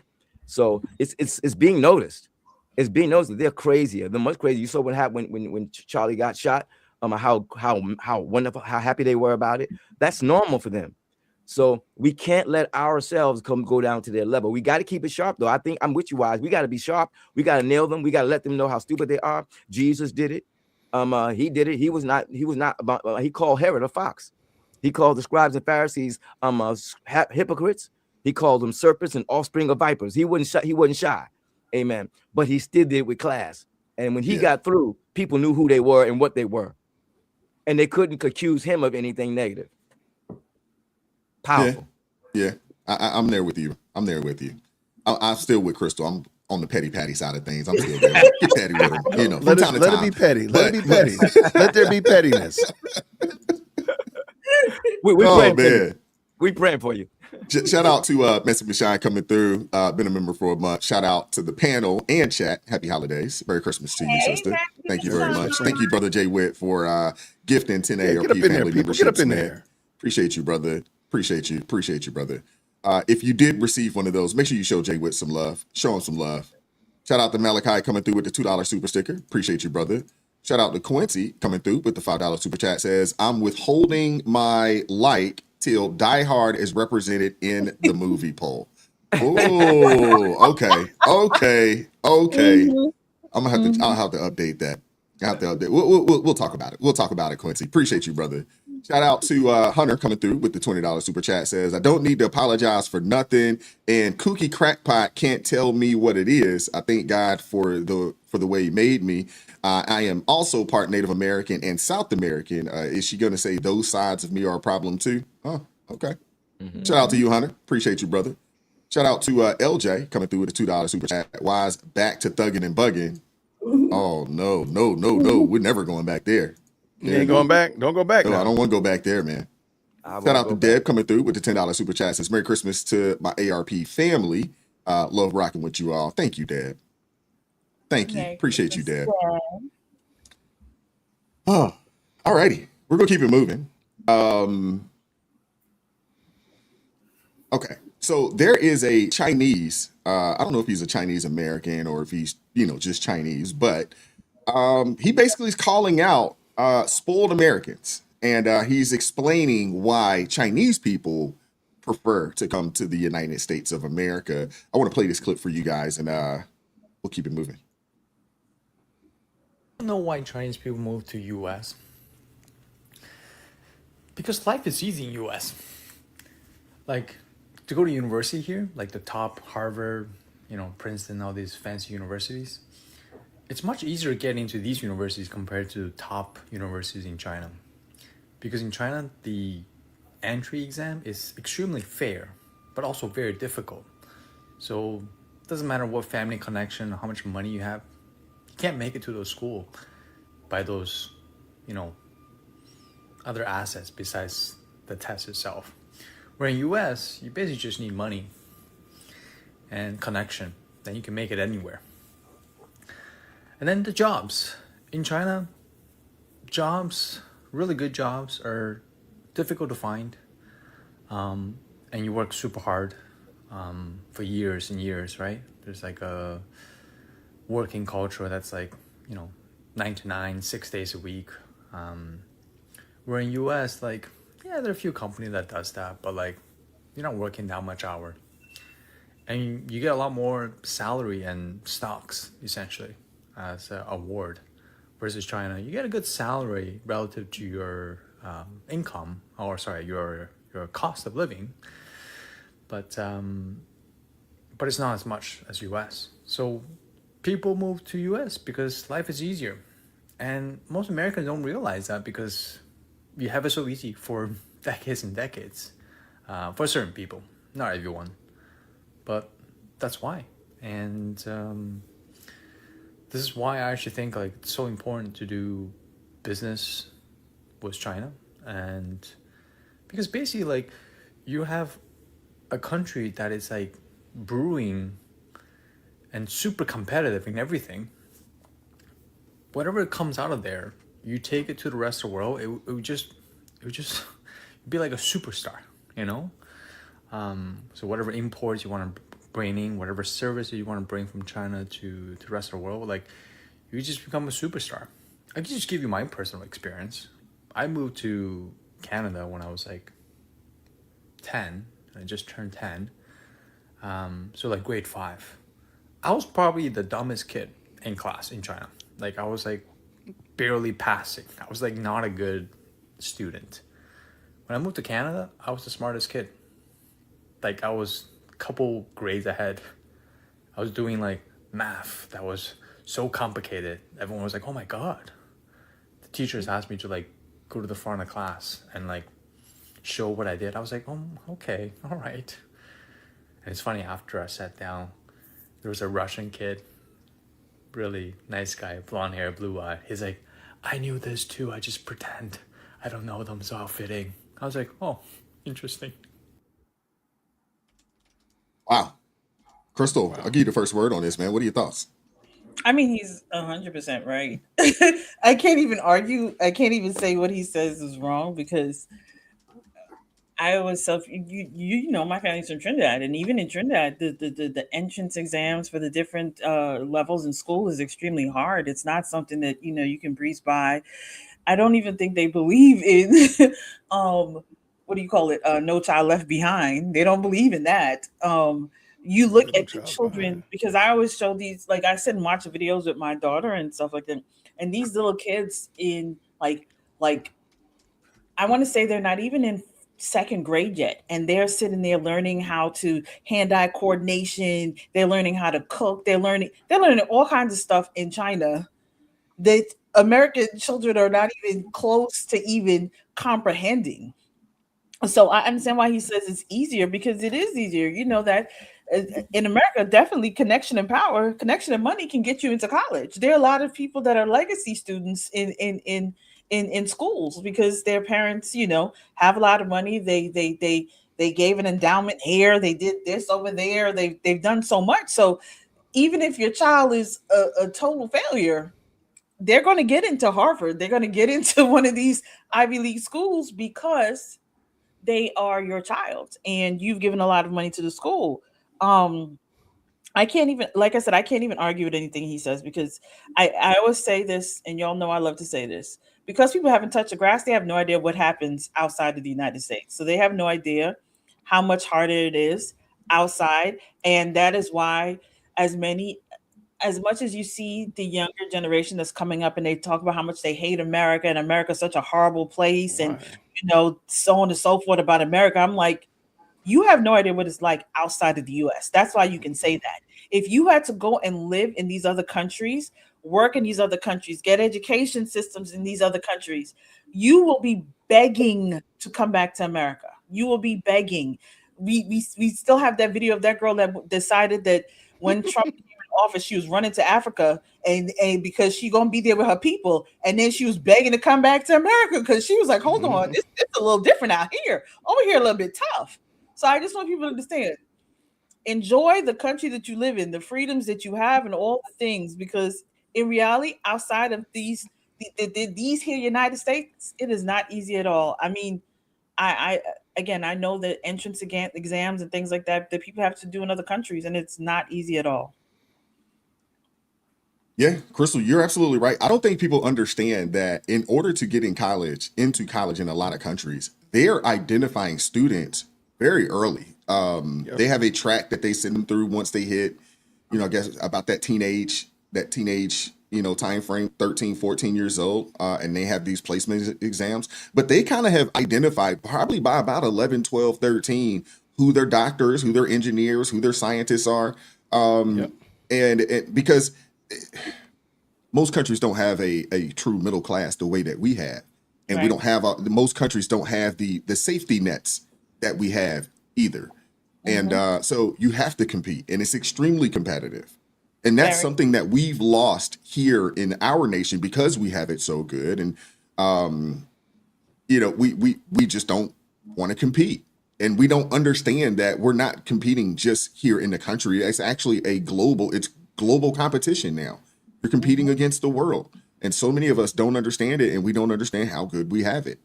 And then you have a party that has allowed millions of people to come over here and compete against Americans who aren't really prepared to compete on the level that they need to be on. You know what I'm saying? And they don't even understand it. So even though you have people advocating for these people to be here, they don't understand why they're being displaced, because these people, they've been training to come over here and take your spot. You have no idea, how to go out and compete. They're not willing to compete. And they really don't know how good they have it, here in our nation. And it's just unfortunate. But when you see people like this speaking and come out and say, hey, man, the U.S. is easy in comparison. What were you going to say, Crystal? I was going to say, and if you ever notice, a lot of these kids, when they come from different countries, even if they're not speaking great English, a lot of them, they can't speak it, but if they're not speaking great English, do you know every time, it doesn't matter what grade, they're always light years ahead of all the students. Yes. Like they can skip multiple grades because they already surpass what we're now learning. So I just wanted to point out, a lot of people don't realize that they are way that. So what that guy said about him being the dumbest in China, but then coming to Canada and he was the smartest boy. That's reality, because the dumbest is actually usually light years ahead of American students. Celeste, you want to get in there? Yeah. First of all, I think it's a scathing indictment on the American education system. We used to have among the highest quality of public education in the world until the Department of Education was codified into law. And if you look, ever since Jimmy Carter put the Department of Education and made education a federal priority, we have slipped in our space year after year until I believe now among developed nations, we are at the bottom. We are among the lowest in providing high quality education. There was a book called Tiger Mom. It was a New York Times bestseller. And this woman wrote this book, and she basically said that the East was going to overtake the West. And she said the reason is because she said that she raised her children. You have to read the book, but she raised her children. And she said that she had two girls, her girls, such an incredibly difficult time. They had to master an instrument that she picked.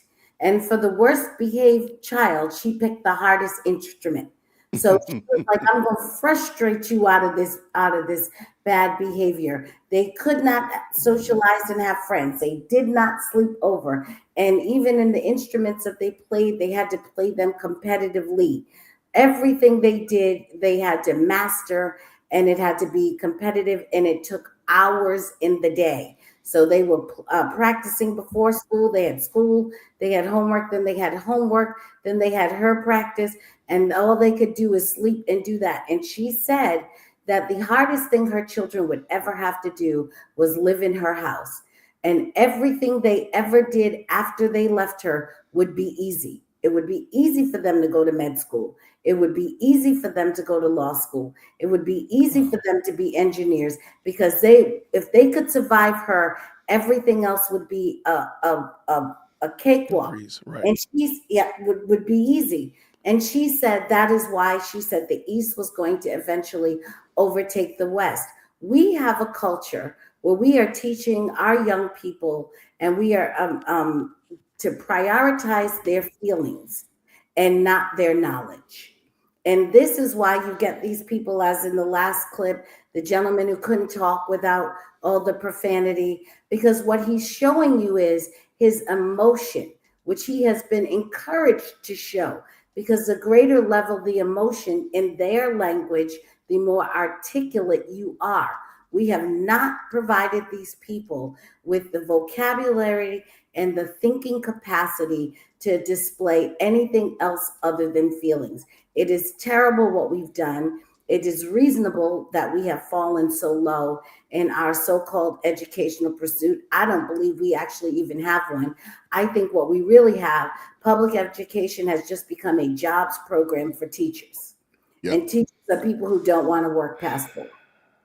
Yeah. Amen. Not just teachers, administrators, and other folks. That's pretty much what it is. You're right. Ms. Dancer, you want to get in there?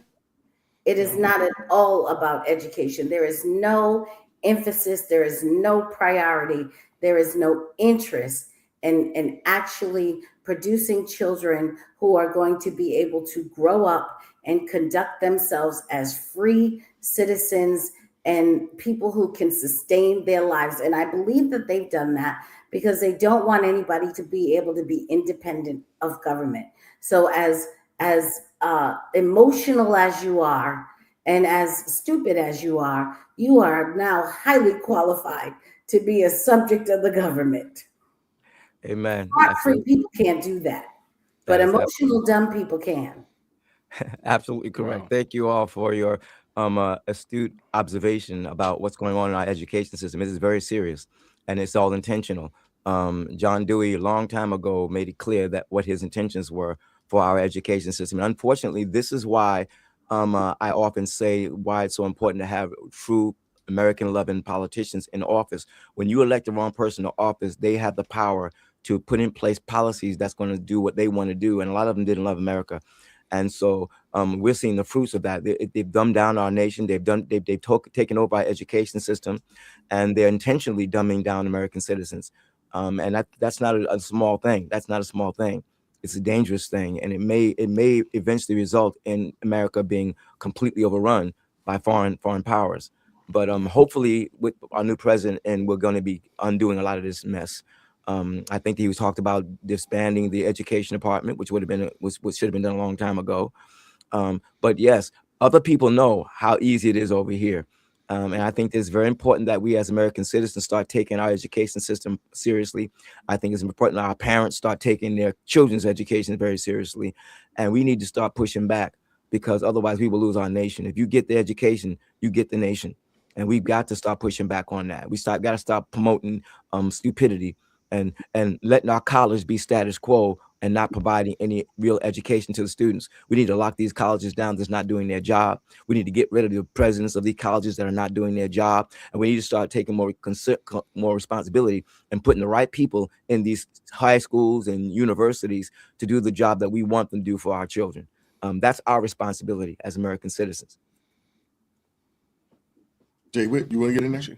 No, I agree 100%. And I hate that we've created an environment that is so easy to prosper in and to be rewarded for the bare minimum. And our own constituents, our own base, doesn't realize how good we have it until somebody else comes and takes advantage of it. Amen. And then it is bellyache that somebody took advantage of it, but they didn't take advantage of it themselves. Amen. I mean, again, show me a place that's better. I would love to know a country that's better than America, and to see that we're still missing out on the opportunities because we're busy complaining about somebody, what was it, musically profiling us in an Uber. What was it? What did he say? Musically profiling? Yes, I gotta bring that back because we profiling. cannot let that go. We gotta make sure that one, we gotta make that great again. But like musically profiling us in an Uber rather than the wonderful opportunities that we have to succeed and prosper here in the United States is second to none. So yeah, that's it. And Wise, I recommend Wall Builders. If you check out Wall Builders, they have a video on the American education, and it talks about where we were and where we are now as a result of having the wrong people in power of positions. But they do a great job at documenting the history of our education system and the type of people we had in our education years ago when we were founded, as opposed to now. The intellectual capacity is so much different and so much higher back then than it is now, and that's on us. Yeah. That's true. I was just talking to my cousin, and she was talking about, and they're either just graduated from high school and going into college or in college, and we were talking, and they were like, yeah, most of the kids are graduating high school, they don't know how to read. I'm like, that's crazy. That is crazy. Or reason. But that's for a reason. I mean, you guys got to understand, they want to enslave the population again. Right. And they understand that it's a process to do so. Right. But if we can dumb down the population, an uneducated population, a population that can't read, is easily controlled, easily manipulated. Look at what's happening right now. It doesn't take much to trigger these people. You played the videos. That's right. It doesn't take much. Think about our country right now. Think about all of these people. We just had someone from China come that says like, hey, the US is easy, right? You just had that. And I'm sure I could have found more clips just like this of other people coming over from other countries saying, we came over here because it's easy. Americans, they're not. What he's really saying is that people here in North America, those in the US, y'all aren't competition. Y'all are easy. Y'all are easy work. We can come over here and we can take over. We can come over here and we can take over. And the thing is that we're seeing it. Who owns all the businesses? Thank you. When you think about the small businesses, especially in certain neighborhoods, who owns those things? Asian community. And whose fault is that? Mm-hmm. Mm-hmm. Well, Very true. you know, you get Can't a blame multitude them. of folks that say, well, they've given these people something. Well, we've talked about that on this channel. We've talked about how much, you know, a lot of these, you know, immigrants have been given to come over here. And when you go to these businesses in these communities, who's on the cash register? That's right. The child. The child. Right. Yep. Tell The that kids. child that the success, your destiny is wrapped up in the success of this business. Yes. And you better learn to work it just like we do. Yep. That's right. The And kids you better not mess the money up either. They're not sitting in the back on their Game Boy and got their thumbs moving. They're up at the register writing down your order and giving you correct change. And they are not so entitled or prideful that they would refuse to do it. They will do it. They will learn the dry cleaning business and open up multiple of them. They will learn the convenience store business and open up multiple. They will learn the hair store business and plop themselves down in all of the different neighborhoods. Yeah. And they basically taking over the beauty supply stores. Yeah. You know. They don't care. Yet you have black people complaining about them and fussing about what we don't have, but they ain't doing nothing.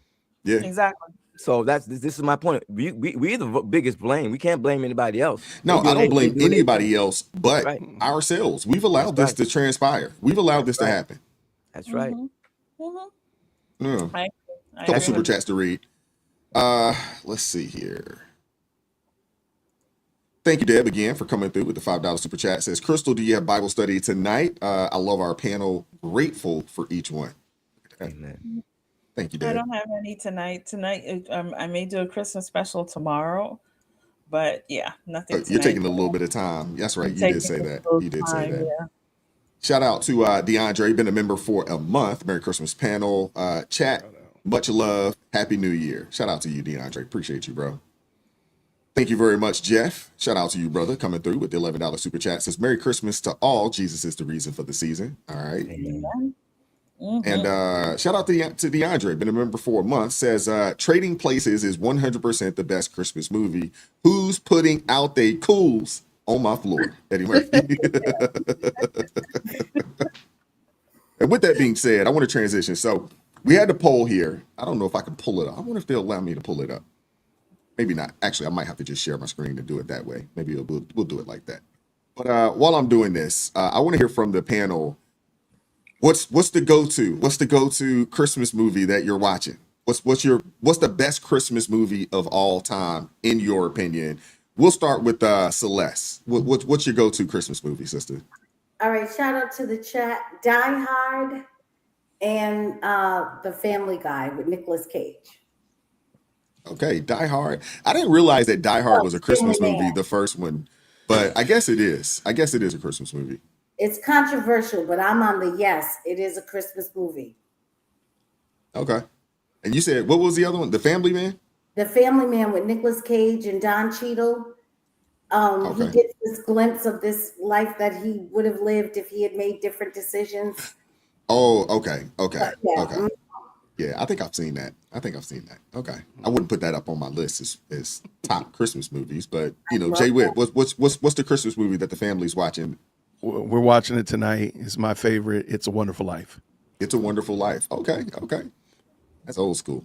That's old school. Which, by the way, I think Celeste's movie, Nicolas Cage's movie, uses that as a template. There's a lot of template movies that have. Yeah, there's a lot of movies that have used It's a Wonderful Life as a template. But yes, It's a Wonderful Life tonight. Yeah, I'm with you on It's a Wonderful Life, one of my favorites. A Miracle on 34th Street is one of my favorites, and also The Greatest Story Ever Told. Okay. Oh. Get it all in there. That movie gets it all in there. For me, because my sister and I sing this song all the time, White Christmas is my favorite movie of all times. And we always sing the sister song together. I love White Christmas. That's like one of my, I cannot go through Christmas without seeing that. Home Alone, definitely Home Alone. I'm a Home Alone person. Rudolph the Red-Nosed Reindeer and Scrooged with Bill Murray. Bill Murray. Yeah. That I have to watch that every year. I listen, that movie right there, I have to watch that every year. Okay. Oh, and The Sound of Music. Definitely The Sound of Music. I saw people putting that in. The Sound of Music, absolutely. Good one. Okay. What is your advice? Mine, I really don't have I guess a favorite. I do like Home Alone, the first one. I do like the Home Alone. And actually Home Alone 1 and 2 are up there high on the list. I do like the classic, A Christmas Carol. You know, I do like some of the classics out there, you know. The dog does too. He's been going through it today, guys. He's been up since like 3 o'clock in the morning. His stomach's jacked up. His stomach's jacked. I'm gonna have to take him back outside here in a second. Amen. But let's see. I like the Grinches Who Stole Christmas as well. Yes. And there's a few others out there, but I'm not a real big Christmas movie guy. But the poll here. Hold up a second, guys. Okay, so I'll pick up. All right. Well, if he's able, he's not able to pull the poll up. But go ahead. You back? Go ahead. What were you gonna say, Jay Witt?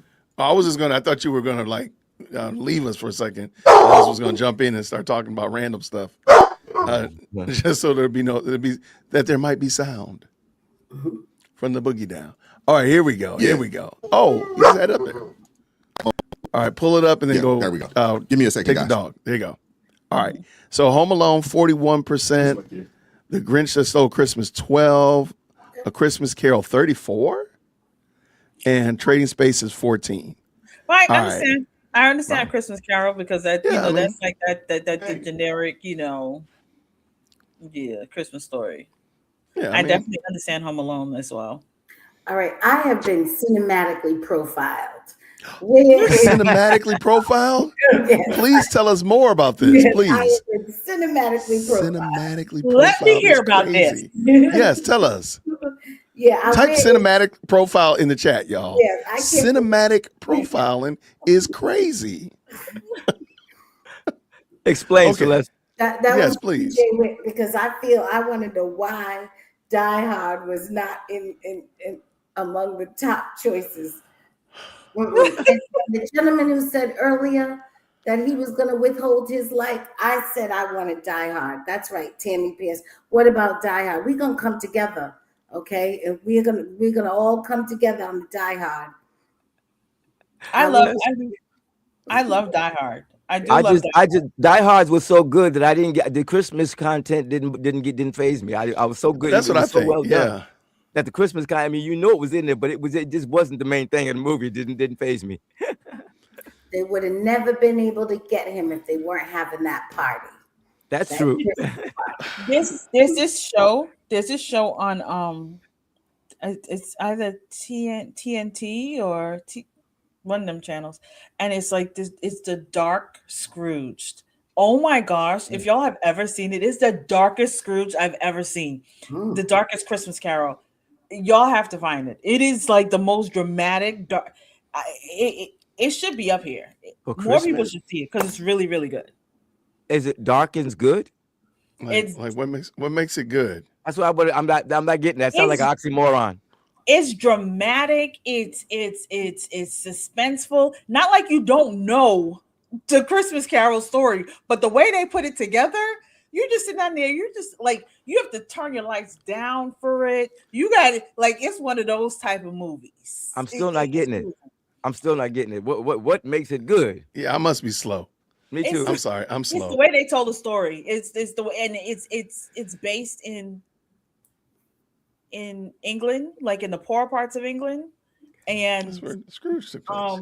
No, I know, but the way it's the cinematic way of it, how they have it in black and blue, that dark black and blue type of look. I can't explain it to y'all. I'm gonna send y'all the link. I'm gonna send it to y'all, and y'all gonna watch it because y'all have to watch. Because it's, when I say dark, I mean it's so dramatic. It has you at the edge of your seat.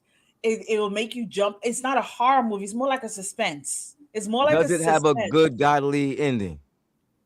Of course. That's all I need to know. Look at the eyes. All right. That's all I need to know. That's all I want to know. Okay.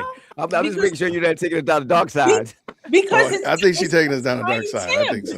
Tiny Tim comes, Tiny Tim does what he does at the end of the movie. But Tiny Tim make a comeback. He make a comeback. Okay. It was good. Tiny Tim was good at the end. He was sweet. But people were dying, and you were seeing how they were dying. It was a whole thing. I'm telling you, it was a whole thing. Y'all have to watch it. Okay. All right. So it looks like the poll it was Home Alone. That's what it looks like. Home Alone 1. But I guess the list wasn't that great. I threw Trading Places out there. Trading Places is one of my favorite movies. I just watched it, and it is on the list as a Christmas movie. It's on the list as a Christmas movie. That was classic. That was funny. Yeah, it's classic movie. 1983, man.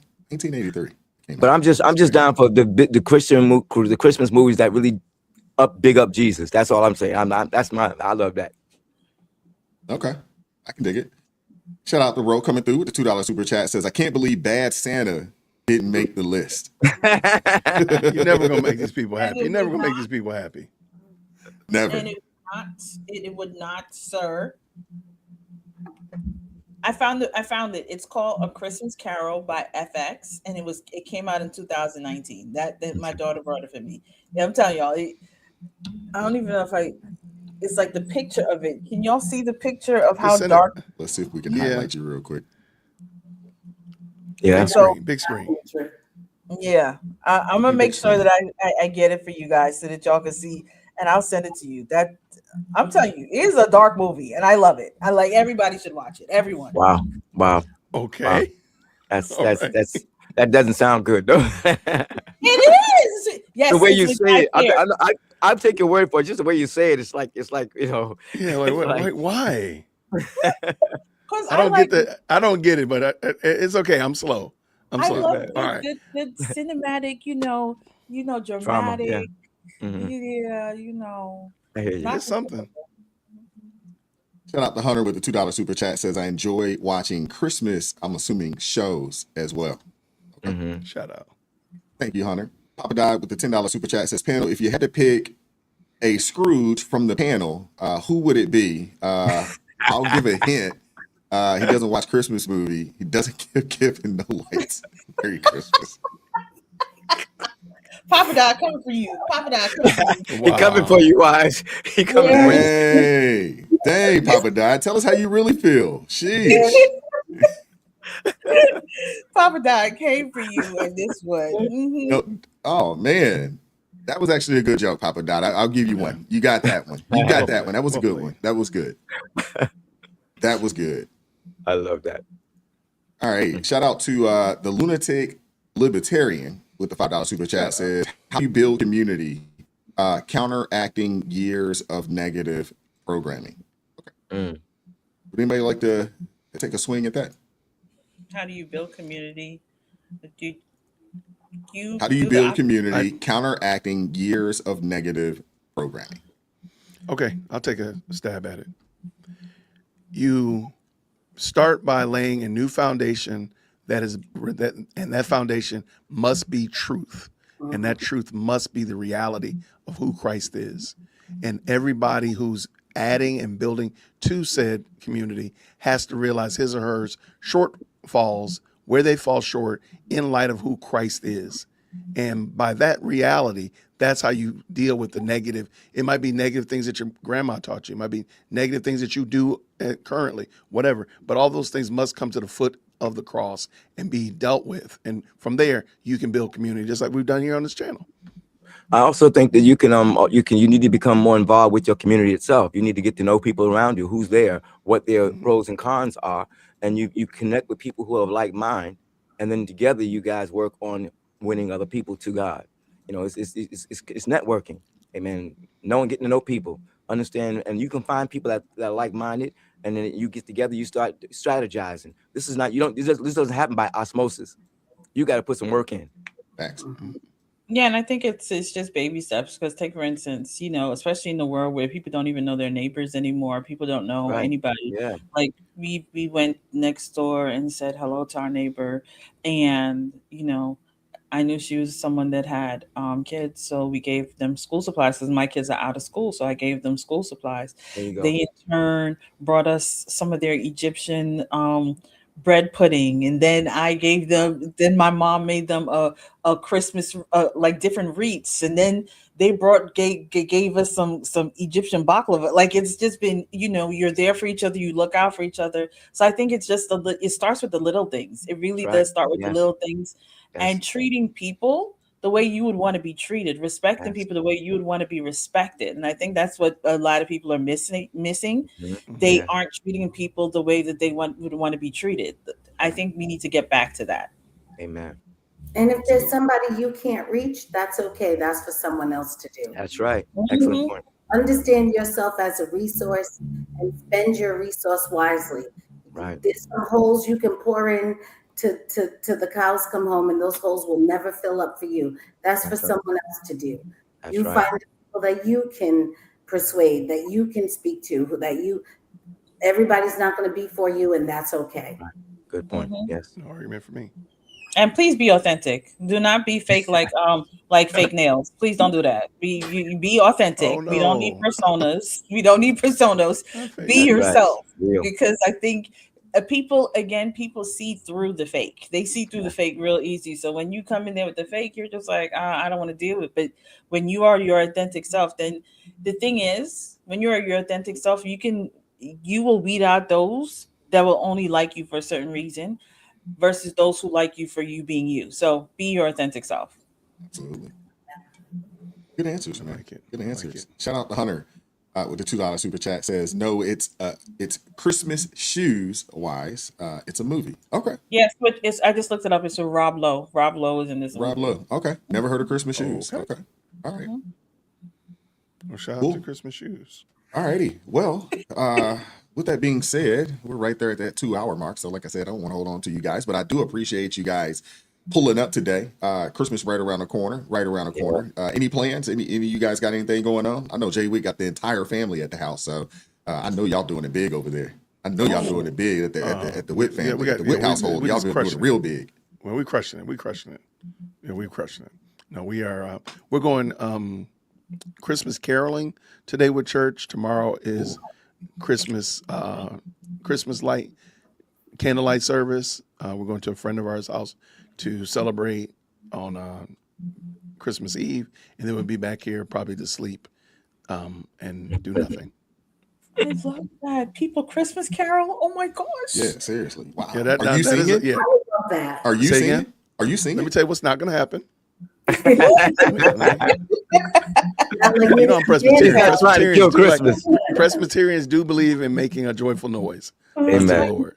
So we're gonna need that footage, man. We're gonna need that footage. Let me tell you what's not going to happen. Help you out. There won't be any footage. You know, I'm like, hey, man, I'd love to see that. I'd love to see the footage. And Jay you Witt will- out there on the Christmas And carol. you will not. Please do, please. We can make it a private meeting. I would love Members only. There you go. Members only. Yeah. Yeah. There you go. $500 drop right there. My cousin's here with her kids, Shout out and to then your cousins. and of course, Wise's favorite, ridiculously blessed. My daddy will be here, so I'm excited. So we're going to do some stuff. We went to the Christmas Kindle like German market last night in Roswell, Oh, nice. and next I think My daughter tonight- went Sunday. My daughter She went did? Sunday. Yep, she was there I'm Sunday. thinking now I'm gonna go over to the one in Lawrenceville next because there's another one. There's one in Lawrenceville, and then they have like a whole area that's lit up, so you can see the houses lit up. So I think we're gonna go do that. Since you don't light your own house up, you go watch other people light their house up. I see. That works. That works. My house is lit now. Let me tell you, my house has the decor, and everyone who's been following Vlogmas, they got to see my house lit up with its Christmas trees. They got to see the wreaths because we do it over here. Okay. I saw my mama pull down all the meat, so which that means we got to get to seasoning of all the food because cooking starts very soon. So that I did say I may have a Christmas special, and that Christmas special may be y'all seeing how we cook up all the different foods that we prepare for Christmas. Since Rolando wanted oxtail recipes, so if he tunes in, he'll get to see the Rolando oxtail. gonna say he want that invite. What are you talking about? Tune in, Yeah, invite. does tune not in. get an invite, sir. And by tune in, he means You like tune in. He Why meant she gonna an be passing that? invitation. Why she gonna be passing that Christmas? She gonna be passing that offering plate around after Christmas.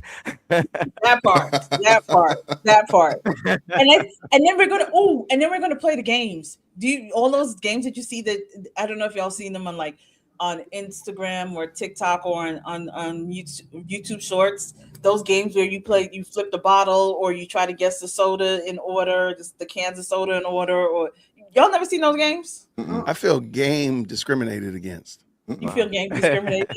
You feel game profiled? Game profile. There we go. Game profiles. Yeah. No, there's these really cool games that they have. I'll send y'all the link. And it's all these different games where it's just like things that you have around the house and you play, like you're trying to get the ball into a cup, and then you have to guess which, like there's a box there and you have to figure out which can matches which can. Then you have to flip the bottle. Like you have so much going on. So we go see. Thank you, LJ. She play games too. She gonna be playing games, and I'm excited. We probably gonna sing some karaoke as well. That's what we do over here. We have a whole thing. Okay. All right. We have a Christmas concert tomorrow at church. We're gonna do a Christmas Eve concert, a Christmas concert. So pray for me. Listen, are we gonna get another solo? Oh no, I don't know about that. I'm praying I can keep my voice and to sing tomorrow, to sing decently. We've been going at it hard all week, so I'm one of those people that you praise God so hard in church that when it comes time to sing, it's hard to sing. So please pray for me. I'm on my way to the butcher when we get off here to go get my meat. So okay, gotta have that Christmas ham, huh? Gotta have that Christmas ham. No, we're having well, see, I don't want to discuss it because of the shame that I'll be under, but now you got to go on and discuss it. Now you got to go and put it out there. Well, I'll say this: I'm going to pick up leg of lamb, and yeah, I'm going to pick up lamb, and then the rest of the meal will be prepared elsewhere. Look at that. Y'all fancy for real. A leg of lamb. Okay. All right now. I should have known. Leave it to Celeste. I know that. I already know. I don't even know why. A leg of lamb. Look at that. Even Quincy was like, you can send me those leftovers. Lamb? That's what we're doing? I'm like, yeah. That's how we doing it. Okay. Oh, lamb. Okay.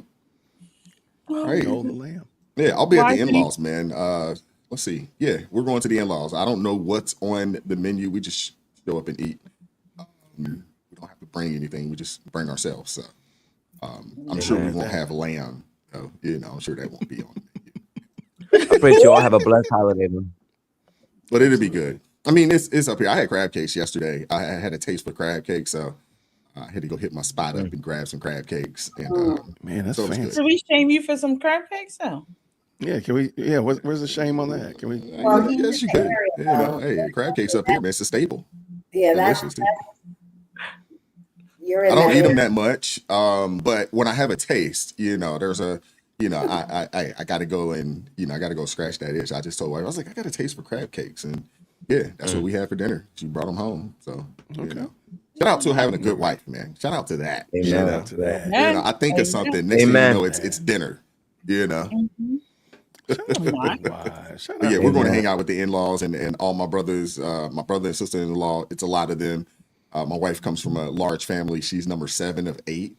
And my mother-in-law has over 30 grandchildren. So it's always a packed house when we get together. And, but it's a blessing. It's good to see, the little ones, the kids that were once, I guess they're adults now. The young adults that were once the kids, they're now the adults. And then there's like another wave of young people, you know what I'm saying, of young kids. And now my mother-in-law, she actually has great grandkids now. So there's a wave of great grandchildren that, are there as well, which is a blessing. But it's a lot of grandkids, a lot of kids.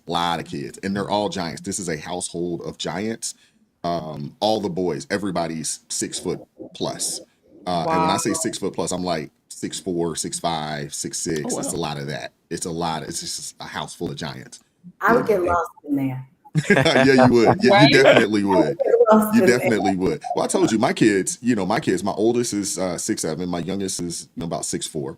That's But amazing. my nephews, let's see, I have one that's 6'7", 6'7", 6'8", another that's 6'6". There's and then a multitude that are like 6'3" and taller. And then there's a younger wave that they're starting to catch those growth spurts. So it's a household of giants, man. Seriously. My It goodness. is. And they eat like it's nobody's business. And it's a lot of boys. It's not a lot of girls. A lot of boys. Really? Yeah. That's a lot Why of is I cooking. just sent you a private message? We have a bunch of girls. Oh. We- Yeah, it's a lot of boys. It actually, my sister-in-law, she has all boys. She has 6 boys. My brother-in-law, he has 10 kids. I think 2 of those are girls. Yeah, Oh my most are boys. There's a few girls sprinkled in there here and there, but it's That's majority crazy boys. work. Wow. Yeah, it's a That's lot of wild. kids, so it's pretty crazy. Okay, But they took that be fruitful and multiply. oh, They absolutely, absolutely understood the assignment. absolutely. They understood. You did not have to tell them how to. Well, what do you mean by that? No, they totally got the assignment. Yeah. Wow. I have to be Deb out here. said she was one of 28 grandkids. 28? Wow. Okay. I have to be out here watching the new generation because like I have my little cousin. She's just like me when I was her age. So she's out there. She's like, "Where my future husbands?" I'm like, "Girl, come on now. I got to keep an eye on her. I got to hold her right up under here because we're like she is like the mini me." I'm like, I didn't know I was so rambunctious as a child. Now I know. I get to see what I was like. Yeah, that's a lot. Shout out to Rolando coming through, $2 super chat, says, we making leg of lamb at my house, 2 wise. Miss Scroggy? Oh, Mick Scrooge. Goodness. They're calling you Scrooge now because you ain't I'm got Scrooge no life, now? no Hey. decor, no nothing. Everybody call you Mick Scrooge. Are you doing thing tomorrow so I can know get my Hey, I'm gonna tell y'all, y'all really gonna think I'm Scrooge now. I don't do Christmas presents for the kids. No Christmas present for the kids. My niece and nephew, we used to do it, but on my wife's side, it's just so many kids. It's just like, come on, man. Well, That's yeah, just you got a lot. like that's a lot of kids. That's a lot Like of kids. $10 a piece. Now So what do you do? my family, like on my side, on my side of family is small. It's not a lot of us. So I have two. I have a niece and a nephew. You know what I'm saying? So for them, they already know. Uncle Wise doesn't do Christmas presents. They know this. I give money that goes into their investment account. It's the gift that keeps on giving. So I put that out there a couple years back that was like, I will not be buying toys, presents, things of that nature. So for birthdays and Christmas, I give money. I had my, I had them set up accounts for them. So when I send money, it goes into the account. I give the gift that keeps on giving. Okay, well, I support Excellent. that. I like thought that. you meant Invest money in ETFs. They receive a dividend, and every year Uncle Wise comes through with some paper to put in their account. And it also gave their parents an opportunity to add some money into those accounts as well, if they see fit. And they're young. They're on the younger side of things. My niece, she just started school recently. So I'm just looking at it. Hey, we do this for the next 15 years. What is she going to have when she graduates high school? So that's just my thinking. So they're probably like, oh man, he doesn't want to buy toys. Nah, I'm not. That's what you got a mom and dad for. That's what exactly. I'm like, yeah, y'all do all of that. You're good, Wise. That's not a considered Scrooge. That's actually really good. That's a great uncle right there. That right there. So yeah, that's me. That's me. And I started doing that with my kids when they were a little younger. I created accounts for them. Every time they would get money for Christmas or birthday, half of it had to go into their account. So by the time they graduated high school, they had money to buy cars, whatever the case may be. So I love it. Yeah, Today is my 23rd anniversary of giving birth to my son. So, Oh, all right. Shout out. he's Shout 23 out to years old him. today. He's 23. Happy birthday. Congratulations. Okay. All right, now. birthday. It's awesome, man. You didn't say DeAndre, You look DeAndre wonderful. said they'll thank you later. Yeah, I hope so. For sure. You know, I hope so. Thank you, But Celeste. but that's awesome, man. Congratulations on that. 23. Sheesh. Yeah. It's good. You know Man. the age Happy where birthday they to him. don't want to party with you. No, of course I mean, not. I'm the cool Who wants to mom, be but in the they don't club with their mom? Well, first of all, I am a lot of fun. Let me just start off with that. Okay. I'm gonna start off with that. Me, I am a whole lot of fun. Okay. I'm just letting y'all know. I will turn the Letting us entire know something. You letting us know something. listen. Who wants to turn up with a mom? Like, who wants to do that? You know, he's like, I can't be all I want to be. You could be whatever you want to be. I just removed the thought buckets from around him. But other than that, I support it. I support it. That's why he don't want to do That's exactly why he's like, hey, I'm looking for the thought buckets. What are you talking about? Oh no. He like, mama, you cramping my style. Listen, because I don't want none of them thought buckets around my baby. Listen, we don't play that game. I got to protect my baby from the thought buckets. Listen, you know, he's just Wow. Y'all don't really went here. Like I know. We're gonna get out of here. Shout out to Teddy Mack with the $2 super chats. Says stuffed ham. Stuffed ham is a staple in Southern Maryland. Have you tried it? What is stuffed ham? That sounds Yeah, you're gonna have to explain what a stuffed ham is. I haven't had stuffed ham. Now, I do know here in Maryland, they like to do things stuffed. And when it's stuffed, it's typically stuffed with seafood, whether it's crab meat or shrimp, or there's something along those lines. I've never heard of a stuffed ham before, but I'm intrigued. I'm not a big ham person though, so I don't eat a lot of ham. But I'm intrigued for sure. The one I just pulled up has cabbage, kale, onions. It looks like, I mean, I'm not running to eat this. I'm gonna be 100%. You're not gonna run to eat it. I'm not running to eat this. But this is just one. I don't know anything. It doesn't look like it has any other meats in it. Here, I'll just drop it in the chat. I'm not saying that this is every one of them, but yeah, I probably would not have. If you were having that wise, you would not have to worry about me coming. Teddy, you got to explain what the stuffed ham is. Explain what a stuffed ham is. I've never heard of a stuffed ham before. Shout out to the person in the chat that asked about corn pudding. Put me down for that. Yes, I'm a yes on corn pudding. What is corn pudding? What is corn pudding? Like made with corn? It's a casserole, and it's almost like it's a mixture of cornbread, whole kernel corn, sweet corn, other stuff, all kind of liquid. You put it in the casserole, you bake it. It's delicious. Nice.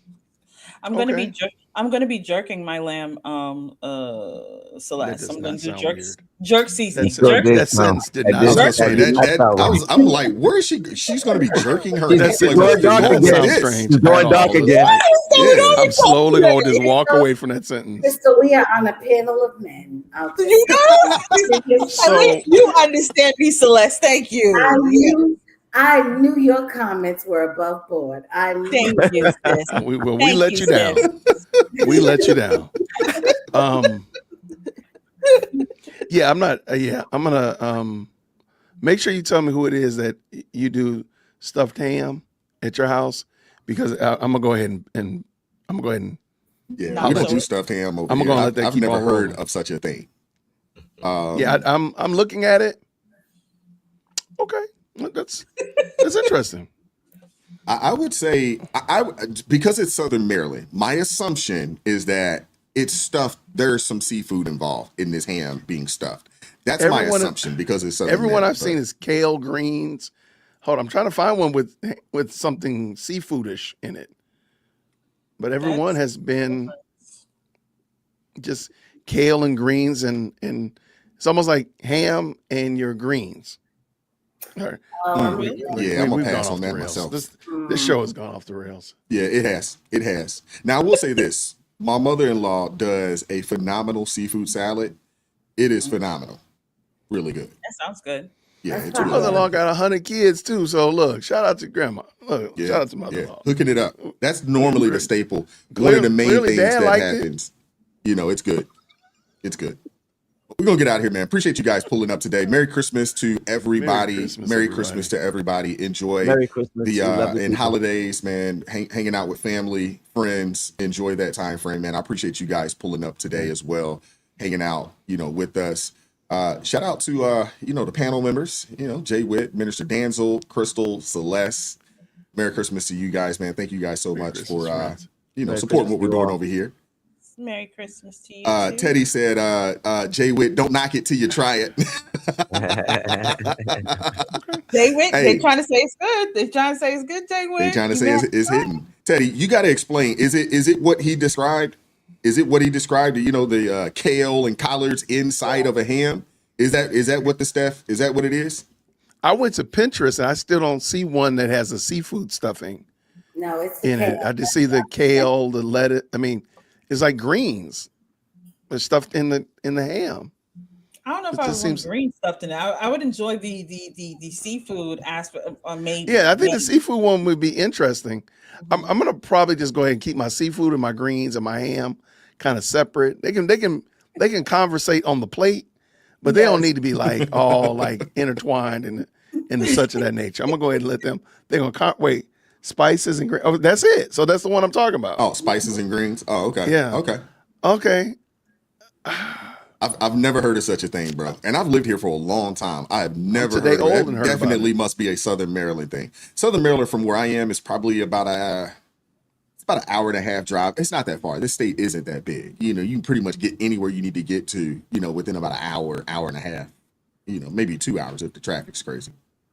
Now they're talking about gumbo soup. Can you just let me know, are you going to be on tomorrow night? Like, should I get my mind ready? Should I have another holiday look for tomorrow night, or what we doing? Yeah, I think we're doing a late shift. I think thus so far, I mean, we got a few folks that already said that they've already RSVP'd. So I think we're good, for the late shift. So and Celeste is supposed to have her shoulders out. I'm supposed to have my back out if we're not missing. That's right. Shoulders and back out. Modesty. This wow, is they trying to change their status in 25. Seriously, this is a channel of modesty over here. He was mad last week. I think it was Deb Longo who asked for it. Yep. I'm responding to the demand from the chat. Exactly. Only $50 chats. Only $50 super chats. We are not doing this for free. No, ma'am. And wait, what is the circumstance that your back would be out that they would see your back? You can't see it. Listen, like Denzel's back is out. You don't know his back has been out. Like this, we have the conversation this way. This is how we gonna do it. Like, what is the conversation?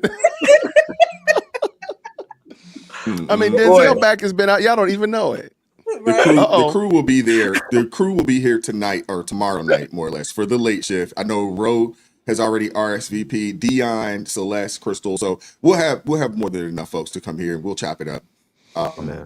We'll chop it up. We'll have a good time Christmas Eve. I'm not sure what we're gonna do the following week. I know we will not have any of this next week, but I don't know what will happen for New Year's. I don't know if you guys want to jump on. I don't know. We'll see. We'll discuss it in the next couple of days after the fact. But shout out to D Suri as well, coming through with the $5 super chat. Says, Celeste, I have to know, is that bacon and turkey leg on your head? Oh Lord. It's turkey legs, I think. It's turkey legs. Okay. Okay. Now, Celeste, before you go, the leg of lamb, how do you prepare it? Are you and are you wrapping it with anything? Is this bacon wrapped or what are you doing with this? No, I'm doing traditional. So I'm gonna, pierce it with the cloves of garlic, and then I have a rosemary, olive oil, garlic and seasoning rub, and then I'm just roasting in the oven. Okay. I'm a big fan of lamb. I'm a big fan of lamb. We don't have it much, but when we catch it on sale, we see the lamb chops on sale. We having lamb this week because it's on sale. The act of food. I like it. I'm on my way right now. Mm-hmm. I like that, Celeste. I didn't get an invite though, so hey. Well, listen, if you were down this way, I would make you a plate. I don't know how if I could let you actually come to the meal the way you've been treating me. But I might put something on the paper plate, tinfoil, and I ain't too proud. I ain't too proud. I'll take a paper plate and some tinfoil. Hey, I ain't too proud. I'm one of those kind of people. I mean, we come and we bring our own. If we get the invite, we'll bring our own Tupperware, for leftovers, he come ready. Come ready, yeah. He come ready. We come ready. Like, hey, wife will come with the bag. We got our own Tupperware. Hey, we don't need to take it. Hey, we got it. We'll make sure nothing goes to waste. Okay, nothing goes to waste. I support that. Bring your own Tupperware. So do you come in the house with the Tupperware, or do you leave it out in the trunk, or leave it at the doorstep? No. We'll leave it in the car. We'll leave it in the car. But when it's time to pack up, we're gonna. I'll run back out to the car, grab the Tupperware. I'm like, man, they come in expecting to leave. Come in expecting to go home with some food. Absolutely, man. You bring the Tupperware in my house, because the amount of food that be like out there. All that ain't going in the fridge. I mean, you got to think about this. A lot of times, there are a lot of times, because especially on my wife's side, there are so many people, so there's a ton of food. No one wants it to go to waste. So no, that's right.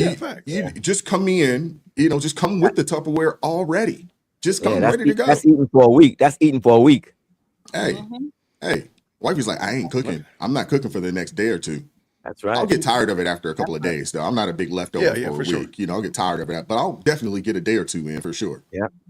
But no, see, well, it depends, because you see the way when we leave it to go things, we have so many options. So you make a different variety of plates, so you don't get tired, because there's so many different ways you can play with the food and make it different. I'm just saying. So I'm thinking these oxtails you're talking about. We might have to. I'm a big oxtail fan. I'm on that kind of time. I love oxtails. They're just so daggone expensive. Again, I catch them on sale. Y'all making people hungry. I know. Wow. But we'll get up out of here, man. I appreciate you guys pulling up today. I hope you guys enjoyed the show. This was awesome, man. Thank you guys for pulling up this morning. I'm gonna hang out with us. Thank you. And for everybody that participated in the poll this morning, man, shout out to you guys. It looks like Home Alone was number one with 40% of the vote. Home Alone was won as the best Christmas movie of all time. Home Alone. Wow. I was surprised. I would have thought people would have went old school classic, A Christmas Carol or something along those lines. But maybe I didn't have some of the better options up there either. So maybe that's the case as well. But yeah, Home Alone. Action Die Hard's Revenge.